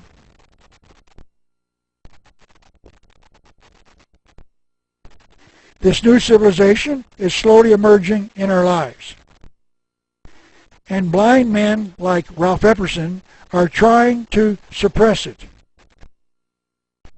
This new civilization brings with it new family styles. America for over 200 years was built upon the family, consisting of a husband and a wife and children, if any. But today America is legalizing marriages of 2 men and 2 women. In other words, the traditional family is being downplayed and other forms of marriage are being created. This new civilization brings with it changed ways of working. America used to be an industrial giant among the nations of the world. America in the past produced the highest standard of living amongst the nations of the world, meaning other nations were living in poverty, and we had a high standard of living, and we enjoyed the benefits of the free enterprise system. But now high-paying jobs are being exported to other nations, resulting in lower wages in America. And this is being done to lower our standard of living. In other words, it is intended for us to lose our high standard of living and to live with less, just like the socialized nations of the world with a lower standard of living. This new civilization brings with it changed ways of loving. America's public schools are teaching that homosexuality and lesbianism are alternative lifestyles. The movies and television programs are featuring homosexuals and lesbians in their productions as a way of changing our ways of loving. This new civilization brings with it changed ways of living. Many Americans are now living together without marriage, whereas in the past, couples got married before they lived together. that means that we are changing our ways of living. This new civilization brings with it a new economy. America is currently experiencing an economic downturn, and it was planned to happen by those in favor of the New World Order. People are losing their homes and personal property because they have lost their jobs and can no longer meet their monthly payments. This new civilization brings with it political conflicts. Communism used to be this nation's biggest political conflict, and now Russia, the major communist nation, has divided and rejected the economic philosophy of Karl Marx, the father of communism. And now our new political conflict is radical Islam and terrorism. Mr. Toffler continues with his thoughts in his book entitled The Third Wave. The dawn of this new civilization is the single most explosive fact of our lifetimes. Humanity faces the deepest social upheaval and creative restructuring of all time. Now he said, notice here that he's saying that he is in support of this social upheaval. We are engaged in building a remarkable new civilization from the ground up. The jolting changes we are now experiencing are not chaotic or random, but that they form a sharp, clearly discernible pattern. When we finally understand this, many seemingly senseless events become suddenly comprehensible. And that ends the comments by Alvin Toffler. Simply stated, all of these changes in the way we live our lives are called the New World Order. And they are being orchestrated by a conspiracy of Masons and others. This nation is going somewhere because it was promised in 1782 by this nation's founding fathers who had a hidden vision for this nation. If you want to study just what this New World Order is in more detail, may I suggest that you consider purchasing my book entitled The New World Order. Then you might also consider watching my 14-hour lecture series on 7 VHS tapes entitled The New World Order. And you will actually read the words of those who are in favor of changing the very way we live our lives. All of these materials are available through the Publius Press catalog at the end of this DVD.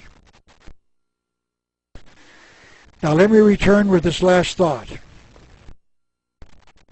If you do not know the Creator God, may I suggest that you consider reading my booklet entitled God Exists, Proof for the Skeptic. You can know with scientific certainty that the Creator God exists because your own answers to my 3 questions will show you that. Science, logic, reason proves that the Creator God exists. I would like to close with this rather amusing photograph that has made the rounds of the internet some time ago. It shows a hunter sleeping with his rifle in his lap and a deer sneaking in while he's asleep to eat his lunch. I would like to use this photograph to illustrate a point. We are the sleeping hunter. And while we are sleeping, this conspiracy is secretly sneaking in to eat our lunch. And my admonition to you is this. It is time to wake up. Thank you so very much, and may God bless America.